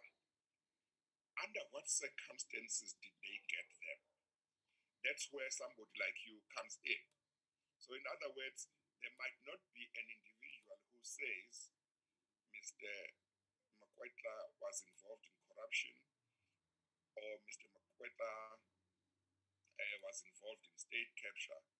But because of the evidence that has been placed before the commission relating to the BOSASA and the state, and in particular correctional services, it became necessary to say, let's try and establish all the public figures who may have had benefits from BOSASA and inquire as to what were the circumstances under which they got those benefits. Did they pay for those benefits? And so on. And with you having been at the time Deputy Minister of Correctional Services, it became even more important to say, this is a Deputy Minister in this department where there have been a lot of allegations of corruption involving BOSASA and this department. But you can also think of Mr. Mantashe. He was not even in government at the time, but he has been asked to come and testify because Mr. Agrizi and some officials of BOSASA testified that he got some benefit. They installed security equipment at his homes. So the commission had to inquire what were the circumstances. And when all the evidence is been given, including your evidence, then the commission can make findings. Was this an innocuous arrangement? Was there something untoward? But that is the circumstances. So you get brought in because the commission wants to know who got benefits from BOSASA, under what circumstances. Is there something untoward or not? You understand now? I understand, Chairperson, and the Chairperson is correct. So correct. The events or the problems the Chair is referring to are indeed a subject of the SIU report, which was compiled against the Department of Correctional Services. That report was compiled in 2009. The issues that the Chair is referring to happened years before I went to that department. I only was appointed to the Ministry of Justice and Correctional Services in 2014.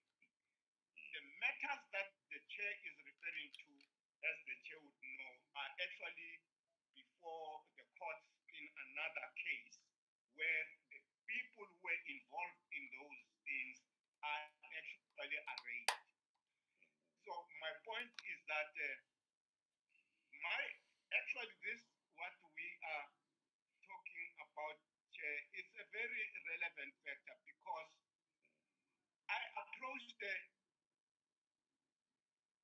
Minister of Justice and Correctional Services to say the ministry must take responsibility for the legal fees that I have to pay for appearing at this committee, because my understanding is that the only reason why I am appearing here it is because I was a deputy minister there, but there's nothing else.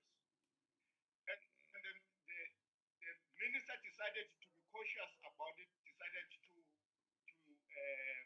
not come to my appeal.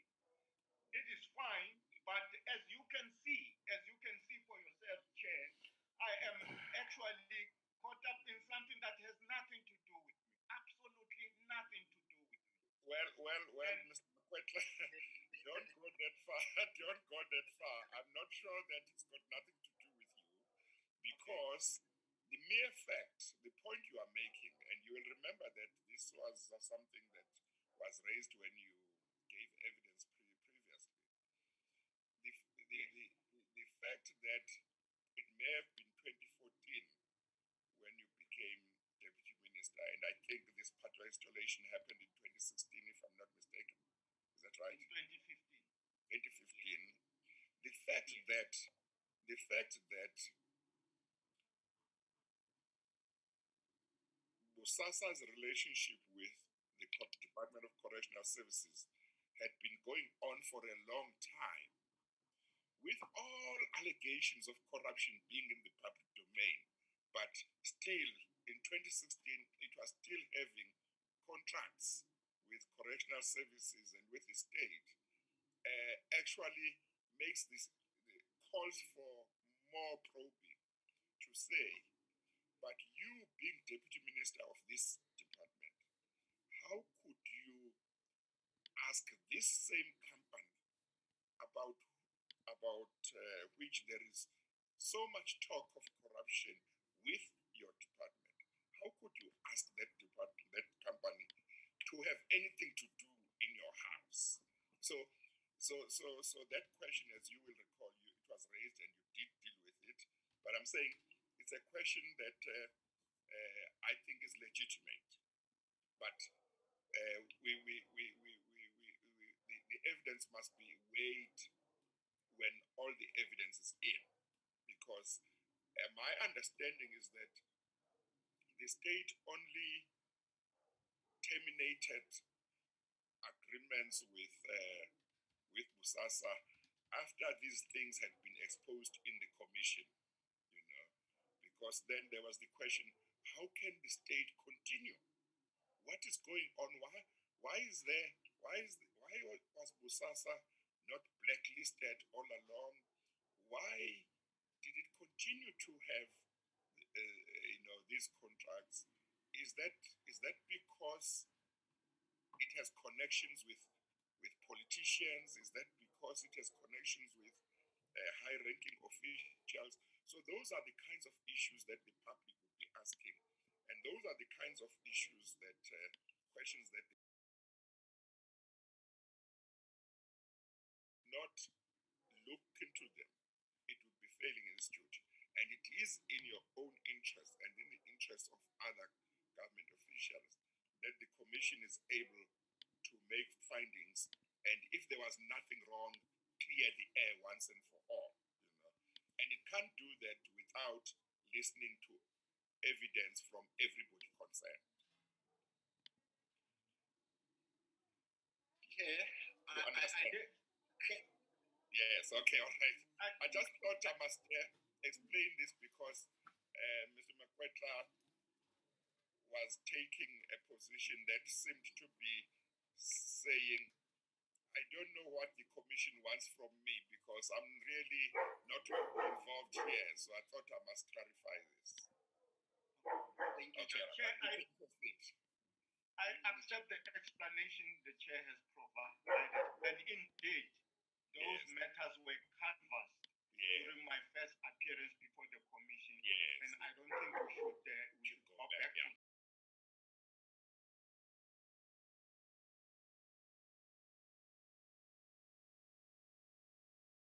attention of the commission to the statement, Chair, that I made immediately when these allegations appeared against me in the media. I said the following, Chair, and I've got the statement in front of me, that I don't know why the job at my place has been a subject of a confidential discussion by any person in BOSASA, be they employees or managers. Any suggestion that this job was treated differently concerns me.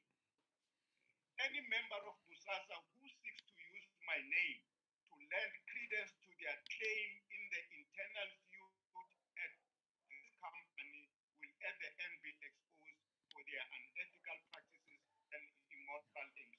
I was so concerned that it appears here that there is something very sinister,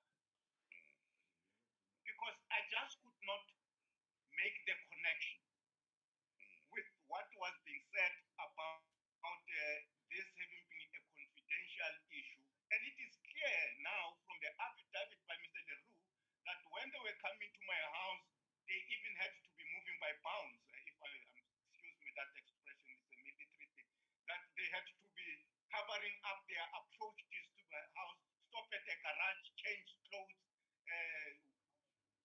I mean, those are crazy things that I never even thought that this kind of a corporate company could be involved in. But I went further to say, I wish to assure everyone that I am not guilty of any wrongdoing in the entire period during I have been a Deputy Minister at Correctional Services. I have not sought to communicate or influence, not once, any of the department's officials who serve on the structures of the Department of Correctional Services supply chain environment.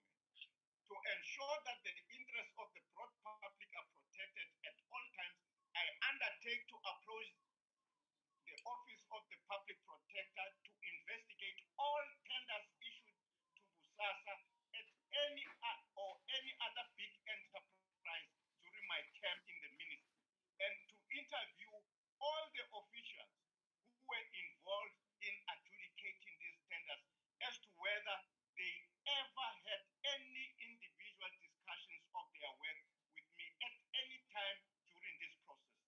I made this as a public statement, and it was my intention to approach the public protector to actually satisfy the public that these allegations are really spurious allegations. Yes. Mr. Makwetla, thank you, Chair. Can we just get back, because I'm worried about the time, just clarify two issues that are left on this topic. Mr. Makwetla, you will see there on page 97 on the transcript, where the chairperson asked Mr. Leroux what needed to be done at your property. And I want to ask you a direct question. Did you request any of these things that Mr. Leroux as I said before, all of these other things, I never requested them. Yes. I requested two things. One, the electric fence, which I did not have, that it be installed. Two, that my alarm system, which was damaged, should be repaired. Those are the services I asked for. The rest of the other things I have not asked for. Do you have any idea where Mr. Leroux could have taken these things from? No, it is clear in the affidavit of Mr. Leroux, he was given the instruction to do all of this work by Mr. Gavin Watson. I suppose the question is then, have you informed Mr. Gavin that Watson that you want these things that he mentions? No, absolutely no. And for what I asked him to do at my place, the security fence, electric fence rather, and the repair to the alarm system, I asked for a quote for that work. I asked for a quotation for that. While we're there, we go to page 99, where we deal with the costs of this project. You will see there, Mr. Leroux, when asked by Advocate Molefe to say, thank you, Chair, and can you recall what the approximate cost was for this project? Do you see that? Yes. Do you see the response there too? That's right. Yes. All I can say, Chairperson, with respect to this figure that Mr. Leroux says the job at my base cost, I want the commission, I want to enjoin the commission to, I'm not technical technically skilled to do a proper reading of some of the documentation provided here. But in the attachments, with respect to different bills that Mr. Richard Leroux paid for equipment that he was using at the different projects he was doing, I would want to direct the Commission to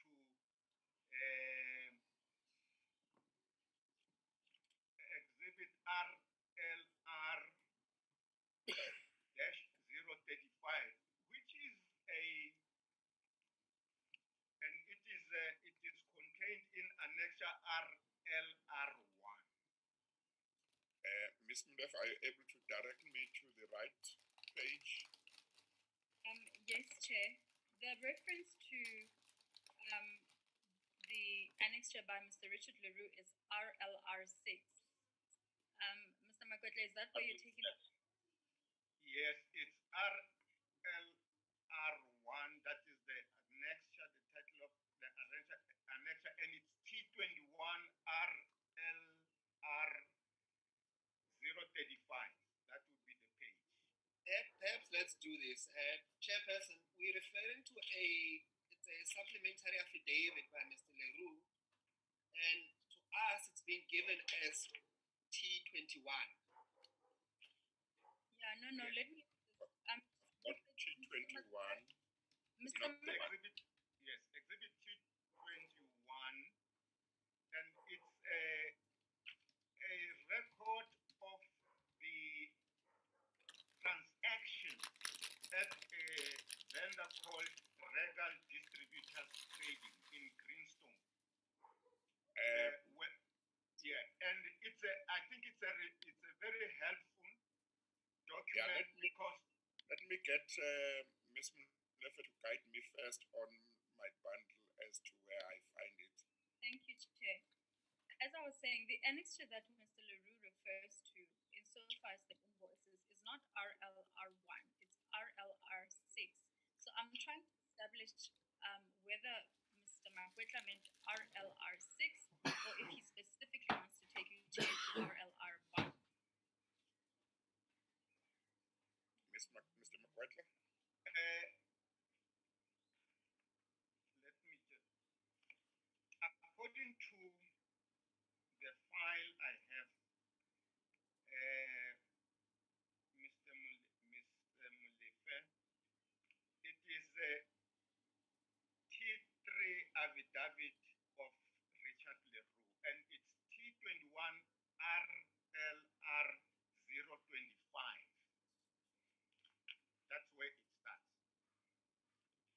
All right. In that case, Chair, and it's a printout. It's just a long printout of transactions for a period of about 3 years, from 2014 to 2017. Chair, yes. I'm sorry, Mr. Makwetla. Chair, that would be bundle 5. Yeah. Page 65. Page 65. Of bundle 5. Okay.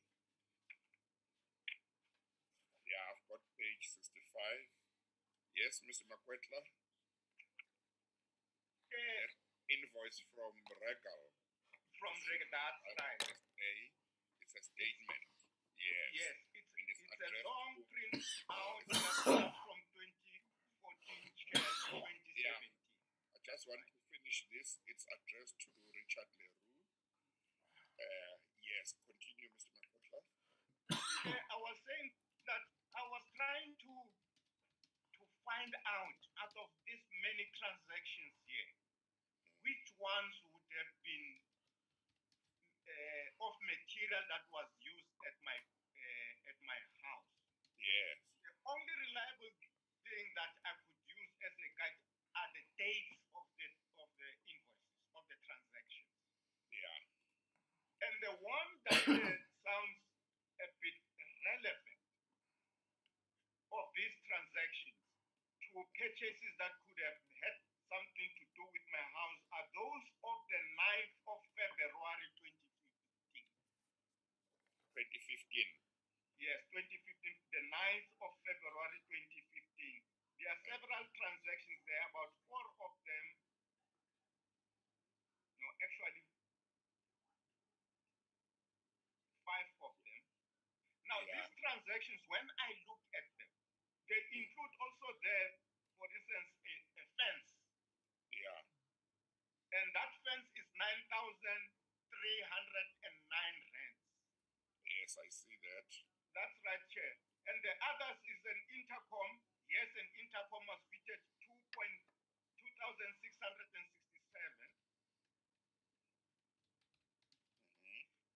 And then what comes after that is not an item, but it says project. Yeah. Now you can't buy a project. Chair. I thought that this project would mean, everything that was done in a project in terms of the costing, but you don't buy a project from a vendor. So I would not be sure what that refers to. Unless, Mr. Mkwetla, you and I not being in this sector, don't know, maybe there is something called project something that you can buy and equipment, I don't know. So, but when you are foreign to a sector, sometimes there are words you don't understand. I submit, Chair. I submit. Yeah. So when I look at all of those figures, you can go on and on, put them together, all those figures. They do not tally, they don't give you a total that would be around 300,000 or 350,000, those figures. Yes. That is the first thing. But the second thing is that the bill that I got from BOSASA, when Gavin Watson eventually conceded and apologized and gave me the bill, the commission has that bill, is 85,000. And I queried that bill. And the grounds on which I queried the bill, it is because the bill included things that I did not ask for. And I told Gavin, I have not asked for these things. What you have put there that I have not, that you must remove. I am not going to pay for what I've not. And that's why I paid 25,000, as I explained in my earlier appearance, in my previous appearance here. So what I'm saying is that if the commission could just look at the things that Richard Leroux is saying there and see if they make sense, I would be happy. When I made my affidavit, it was with the understanding that this is a condition for me to be granted the privilege of cross-examining Richard Leroux. Yes. For me, it's not necessary. The information is there. Let the commission just interrogate using its own expertise the information before the commission. Yes. Yes. Okay. All right. Mr. Makwetla, while you're on that, I think you can go to paragraph 60. That will be on page 13. So it's T21 RLR 013. Paragraph 60. Whose affidavit is that? Mr. Leroux's affidavit. Mr. Leroux's affidavit, Chair. You say paragraph 60.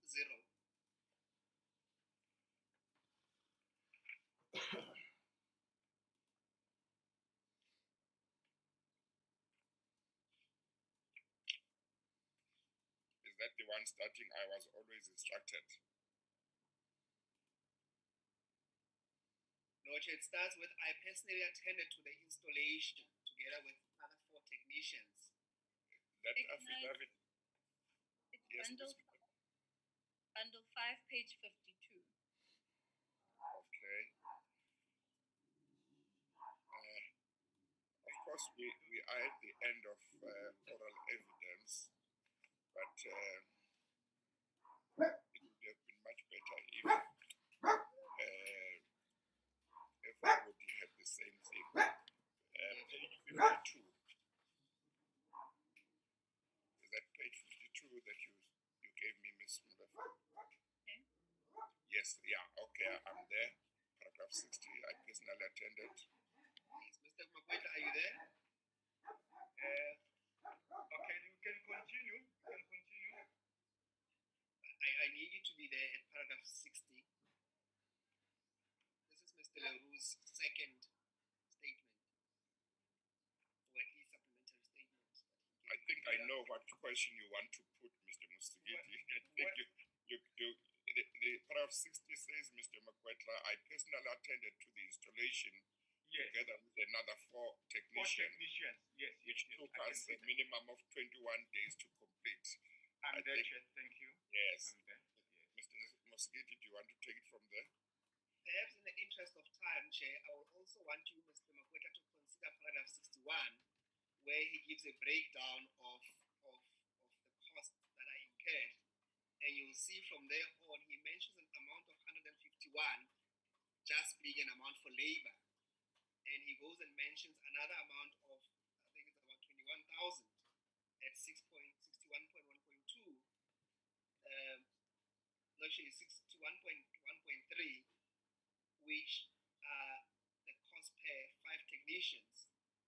And you'll also see that he also mentions another amount which refers to travel costs, that is 61.2. So I want you to give your comment globally from 60 to 61 in the interest of time to say that this type of invoice, first of all, have you been given this invoice? Have you seen this invoice to you? Seen invoice before? No, I have not been provided, favored with an itemized invoice from BOSASA, and I fought over this. When they were demanding 85,000 from me. I said, you itemize your bill. If you don't itemize your bill, I am not going to give you 85,000, because among the things you have done at my place are things that I have not asked for. So it must be clear. The bill must be itemized. Because if it's not itemized, I would not see what is it that I was being made to pay for. And that's why I ended up paying 25,000. The manner in which I arrived at that 25,000, I explained it to the commission before. But in relation to this breakdown that is provided here of the bill, there are things that are very, worrying. For starters, Mr. Leroux says he had 5 other technicians. 4 plus him. But he was the 5th, yes. Yeah. There are 2 technicians that Mr. Leroux was working on the project with. He was the 3rd person. That's the first thing. The second point is that they never came there, not even with 2 vehicles. They've always been in one panel van. I see here, he says they came there with 3 vehicles. They've never been to my place with 3 vehicles. There's never been more than 3 people, including Mr. Leroux himself, on site when the job was done. So it is some of these things which, clearly says the evidence that he has provided here cannot be relied upon. As I said, I was not there in the other days when Mr. Leroux, especially when he started and did the greater part of the job. I was not there. But I am worried that he is mentioning things that are evidently, to me, from where I sit, absolutely misleading, incorrect. Can I just, the last question on this topic, because we're out of time. Yes. Mr. Makwetla, had you received that quotation as you have requested before, requesting that at the very least there will be a labor of 150,000? Had you received that, what would have been your comment? The 150,000 when I saw it here, actually 151,000, it left me baffled, because my calculation was simple, conventional logic, that on any technical work that is being done, material bought, or let me say, the labor charged on the work done can never be half of what the bill of the material used is. The bill is about 300,000, and he says the labor was 150,000. half the amount was labor of a job that needed material of about 150,000. I'm just saying that even when you take a car for a service to a garage, the amount of parts that you will pay for the repair of the vehicle will always be far above the unit of labor employed to fix the car.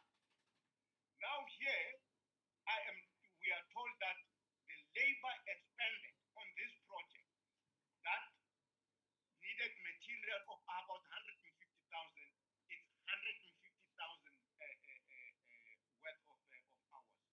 I have a serious problem with this. Not even BOSASA themselves in the bill that I got from BOSASA. Have they, if they said the job cost 85,000, where has the whole 150,000 cost of labor gone to? So what I'm saying is, these are the things which I think Mr. Leroux was just padding, staff here than providing sincere, accurate information about what he did and how it happened. Mr. Makwetla, just because we are out of time, you had said that you wanted to speak for me. Mr. Musegidi, Yes, although there are time challenges, in the end, I do want you to be able to do justice. So if there are important things that you still want to cover, you must tell me. I'm indebted, Chair. Perhaps one last subtopic on this, and then I want him to speak to you briefly about the parliamentary report. Yes. Mr. Makwetla, Maybe may I ask him this question? Do you have any comment, Mr. Makwetla, on Mr. Leroux's evidence in paragraph 60 that the job took a minimum of 21 days to complete? I do have a view on that, Chair, and my view is that this is totally incorrect, because it took them 1 week to do almost 80% of the job, as I said in my evidence, to say, I came back, I work in Cape Town when Parliament is in session. When I left on Monday of that week, Gavin Watson had said he will send a team to go and do the evaluation of the work to be done. And I was expecting an invoice. I'm sorry, a quotation. A quotation, thank you very much. I was expecting a quotation.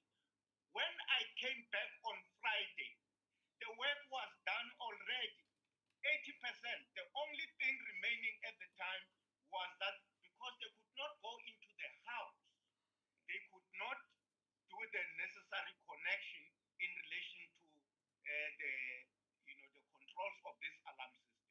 They needed access into the house, and because I only have a person who who assists me in the garden, who lives on the property, he does not have access into the house. That was all that was remaining. 21 days is 3 weeks. I don't know where he gets these 3 weeks from. Continue, Mr. Musegidi.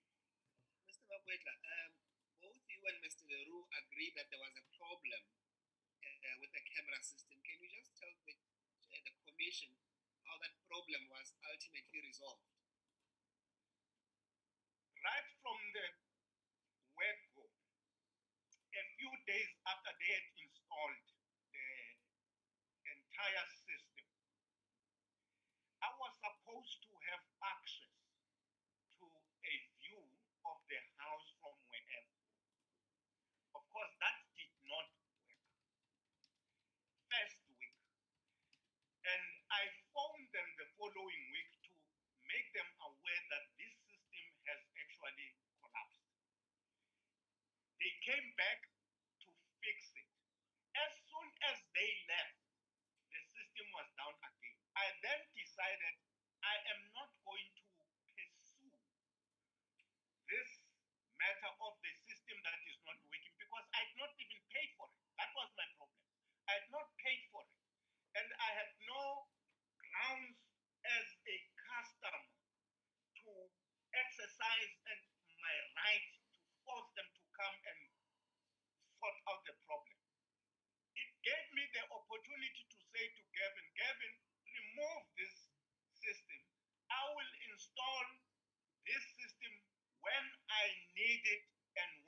have the money because the system never worked. It never worked. I was listening to the earlier witness who was appearing before the commission, and to me it appeared as if the technologies that they were using were actually not as conk as what they made them to be. That system never worked, and they removed it. So if someone was to say that you benefited from these cameras, what will be your comment then? I've just said that they've never worked.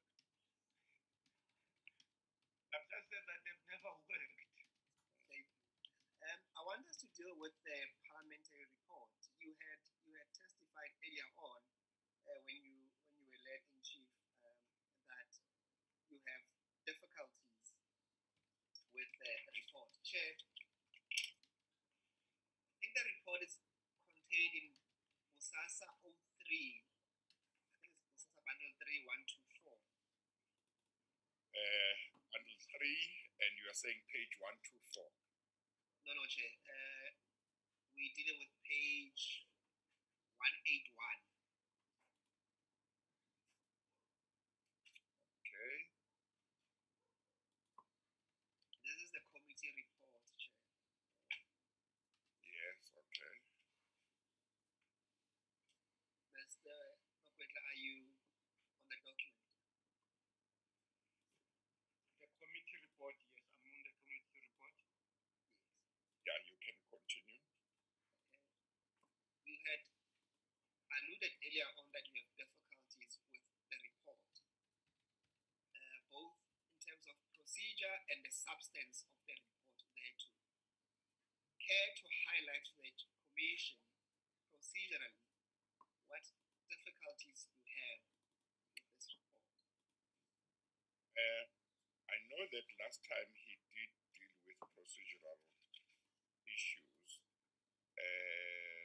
Is there something that he didn't cover that you want him to cover on procedural issues? Mr. Makwetla, am I correct? You did deal with procedural issues that you have with how the report came about, isn't it? I did, Chair, indeed. What perhaps I should just underline, Yes. Chair, Yeah. are the gross irregularities that occurred on this matter.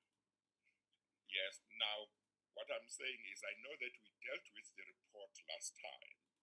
Yes. Well, not last week when you appeared.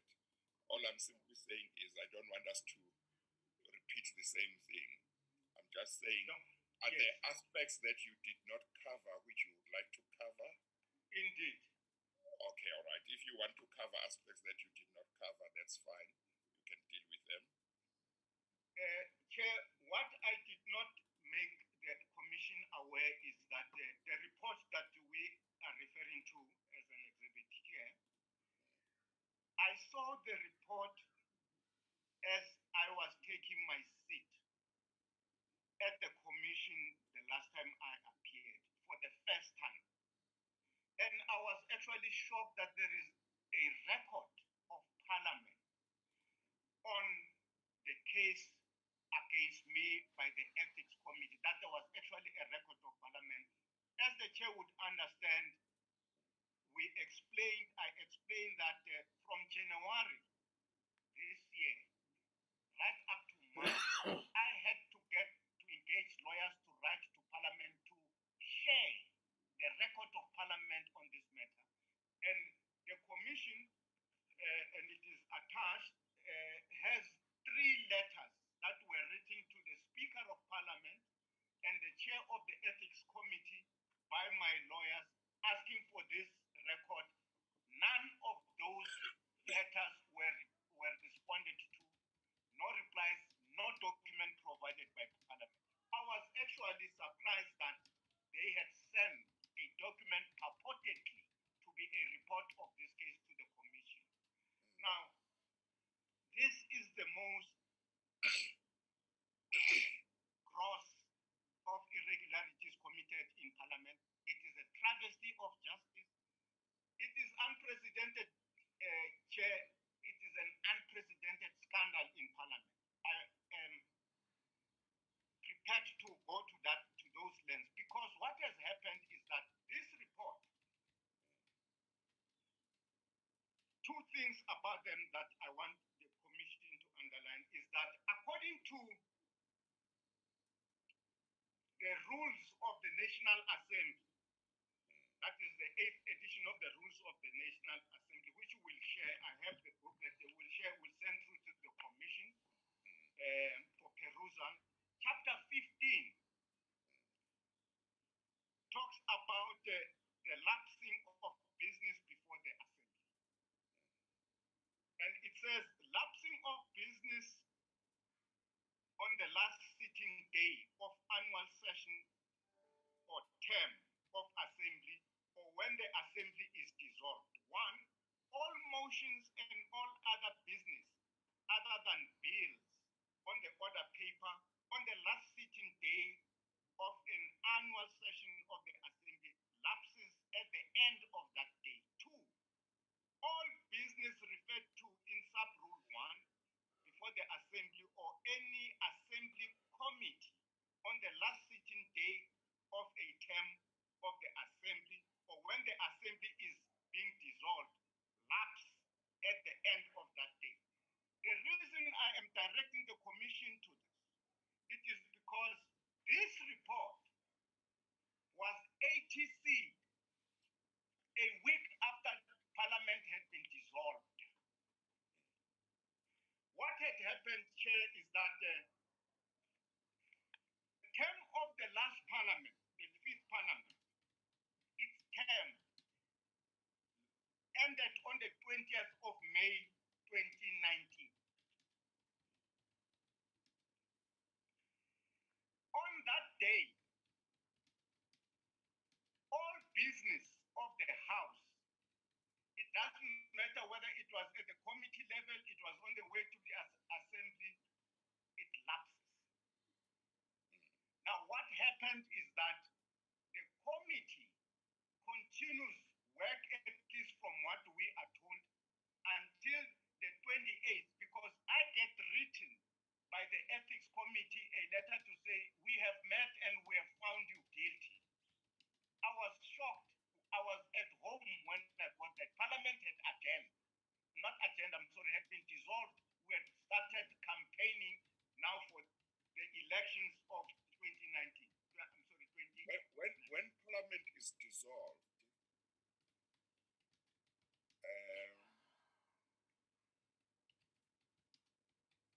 what is the effect of that? And I know that maybe this might be a legal issue, but you might be able to assist because you are an MP and you have been an MP for a long time. And of course, I think the same thing would happen in a provincial legislature, and you have got experience of that as well.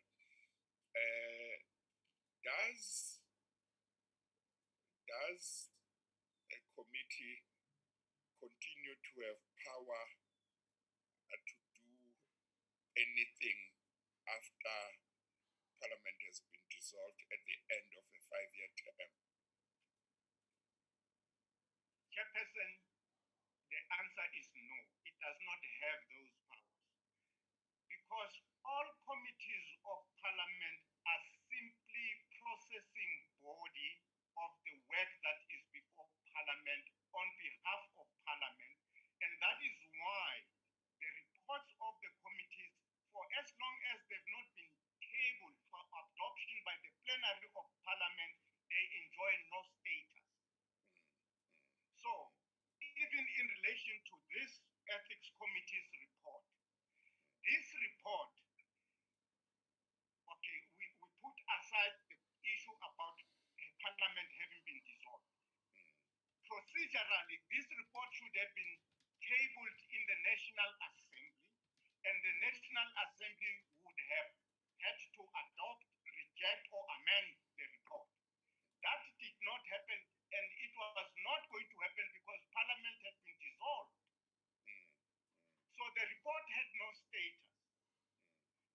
That is why when I pursued the matter with the office of the Speaker to find out from the Speaker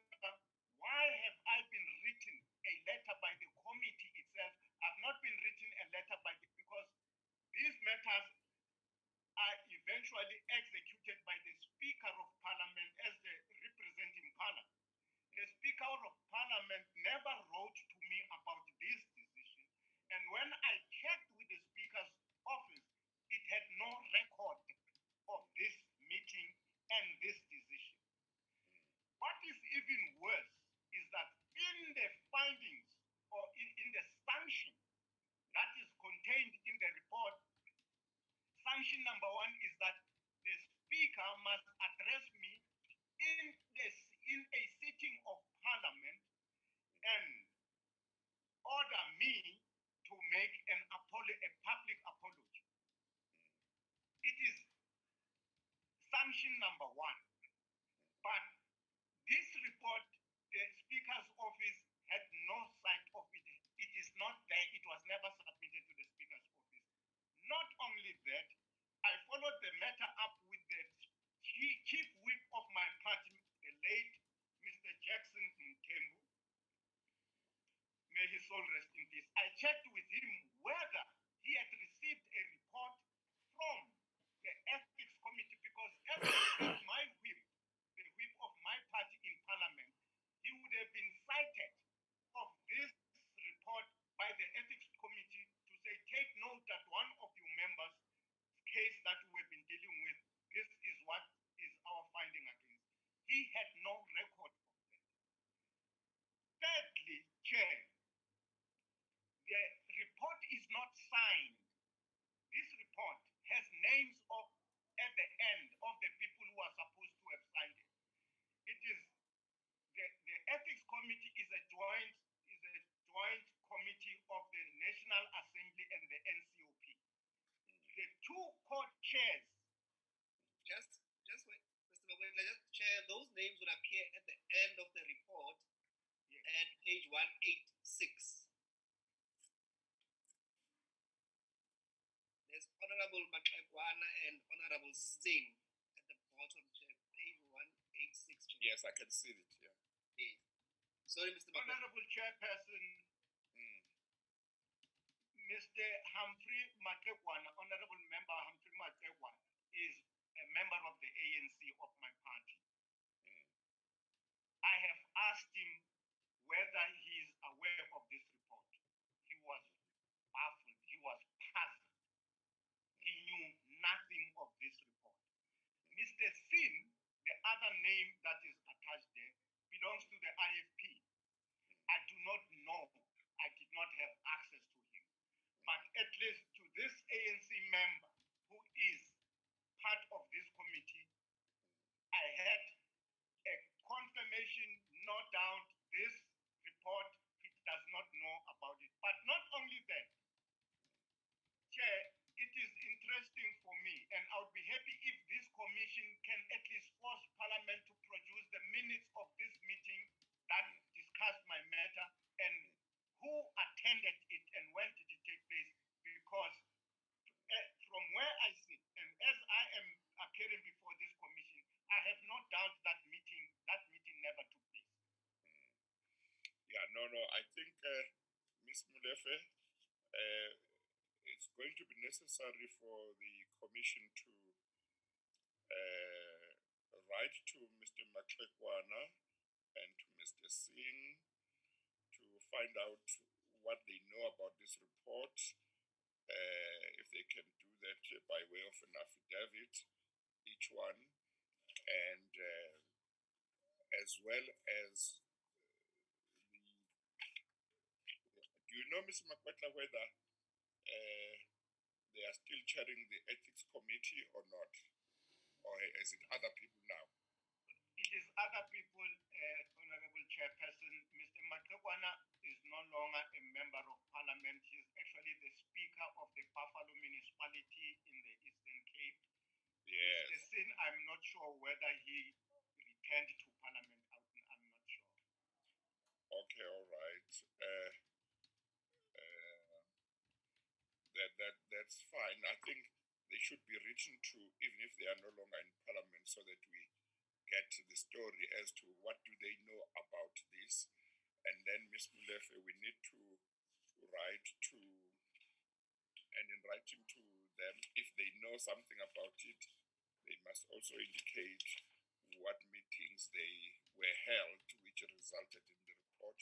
by the committee, and when those meetings were held, and whether there are minutes that they are aware of. And we need to write to the Secretary of the Commission must write to the current chair or chairs of the Ethics Committee to establish, or write to the Secretary of that committee or Parliament to establish if Parliament has got minutes of meetings of this committee which dealt with this issue that resulted in this report, and whether there is any transcript of deliberations or evidence that was led before the committee that led to this report. So Ms. Mleff, you can assist to the drawing of the drafting of the letters for the secretary to be directed to various people so that we can get that. And I think it should be, then we can take it from there. And then when we receive it, Mr. Makwetla can be, through his lawyers, can be furnished with copies. And he can then comment if there's a need for comment. Noted. Thank you, Chair. Okay, all right. Mr. Mosigidi? Mr. Makwetla, just probably the last comment on this report at 5.2, which is page 189, Chair. Yes, continue. Yes, the essence of what is being said at 5.2 is that the committee also found the member in I'm sorry, it can't be 189. Do you say 185? 185, Chair. Okay, and the paragraph? 5.2. Yeah, okay, continue. Yes, Chair. The crux of it is that the committee found the member to have breached the item as listed there of the code. And it says that when he allowed a company that was contracted to his department to conduct work at his private place, which was not paid for. What's your comment to that? Advocate Musikidi, through you, Chair, the report is a 5-page document. The commission will have the time to read the report. It is the shortest of work I've ever encountered at that level. It is actually there's no report. There is no report except for stating what the allegations against this member are, what the member has said, what the code says, the findings, the interrogation of the evidence provided by the member are not anywhere, they are not there in the report. From that, the report just goes straight to sanction. And I am raising this because, Chair, in the rules of the Code of Ethical Conduct and Disclosure of Members' Interest, it's a booklet, it's here. We'll also forward it to the Commission for the Commission to see for itself. Chapter 10 of this Code of Conduct deals with breaches of the Code of Conduct and the investigation procedures. It has 12 pages. It is the longest chapter of this code. Not a single one of the provisions in this chapter were observed by the committee. It's like the committee just threw the rule book out by the window. Not a single one. 12 pages that guides how the committee must. What is important of those principles that I want to draw the committee's attention to is 2 issues.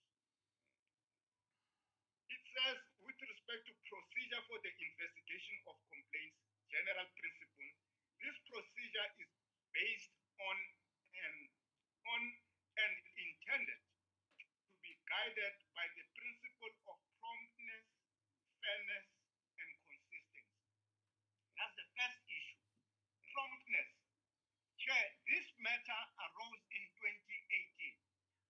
The committee wrote to me and said, provide an explanation, which I did. That was the end, Chair.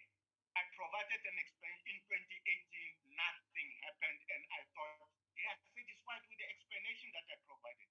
A year later, in 2019, a week before the adjournment of Parliament, and that is why this whole, matter is very worrisome.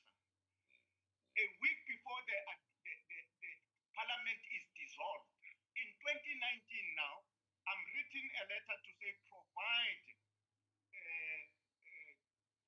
paper trail to say you have paid BOSASA, but also you have engaged the president on this matter, as you allege. I provide that evidence. From there, the committee doesn't say we are not happy with the evidence you have provided. Can you come and explain yourself? Instead, they proceed to find me guilty. I'm never called to come before the committee. One of the rules says here, Chair, that is the second rule, on hearings. Hearings must be held when the facts are in dispute. If the committee found the forensic I provided of the payments to BOSASA not satisfactory, of my engagement with the president's office was actually not satisfactory, why didn't they call me to come and explain myself? Because they were disputing. Nothing of that happened. So, as I'm saying, they just threw out the rule book. If that meeting ever happened and decided to become a kangaroo court in an institution that is sitting at the apex of advancing democracy in our country. Totally unacceptable, Chair. No, that's fine. Mr. Mosigiti? I don't want to over. Yeah. I think I've given you more than enough. Yeah. Okay, perhaps Mr. Makwetla can just deal with the last topic, hopefully in less than a minute, that I wanted him to converse, or at least we wanted to converse with you, Chair. We should just briefly explain the relationship he had with Mr. Gavin Watson to an extent that it's necessary for this commission. Well, he did that quite at some length last time. Mr. Makwetla, I thought you did that quite at length last time.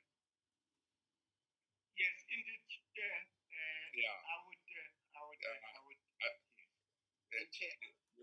But all what is important, all what is maybe a detail that was never evident or caring is that when I met with Mr.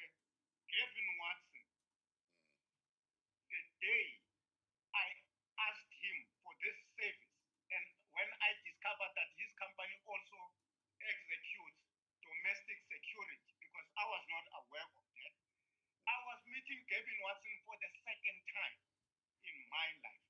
The first time having been the year before when I visited BOSASA with the officials of the department.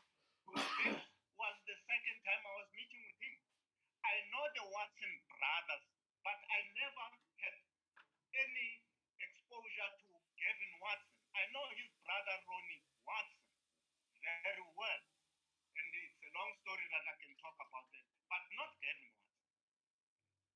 Okay. My relationship with Gavin was professional, and to that extent, Chair, I can share with the Commission the issues I took up with Gavin in relation to the corporate social investment of BOSASA, the work that they did in the constituency where I was in Mpumalanga, a whole orphanage of families where parents were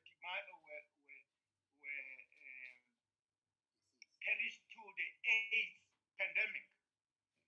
The things that they did to that center, we can send the reports for the commission to see for itself. I've had a professional relationship and nothing else. Okay. Thank you, Chair. I think that will be it from us, Chair. we are very much indebted, Chair, for the great indulgence. We thank you so much, Chair.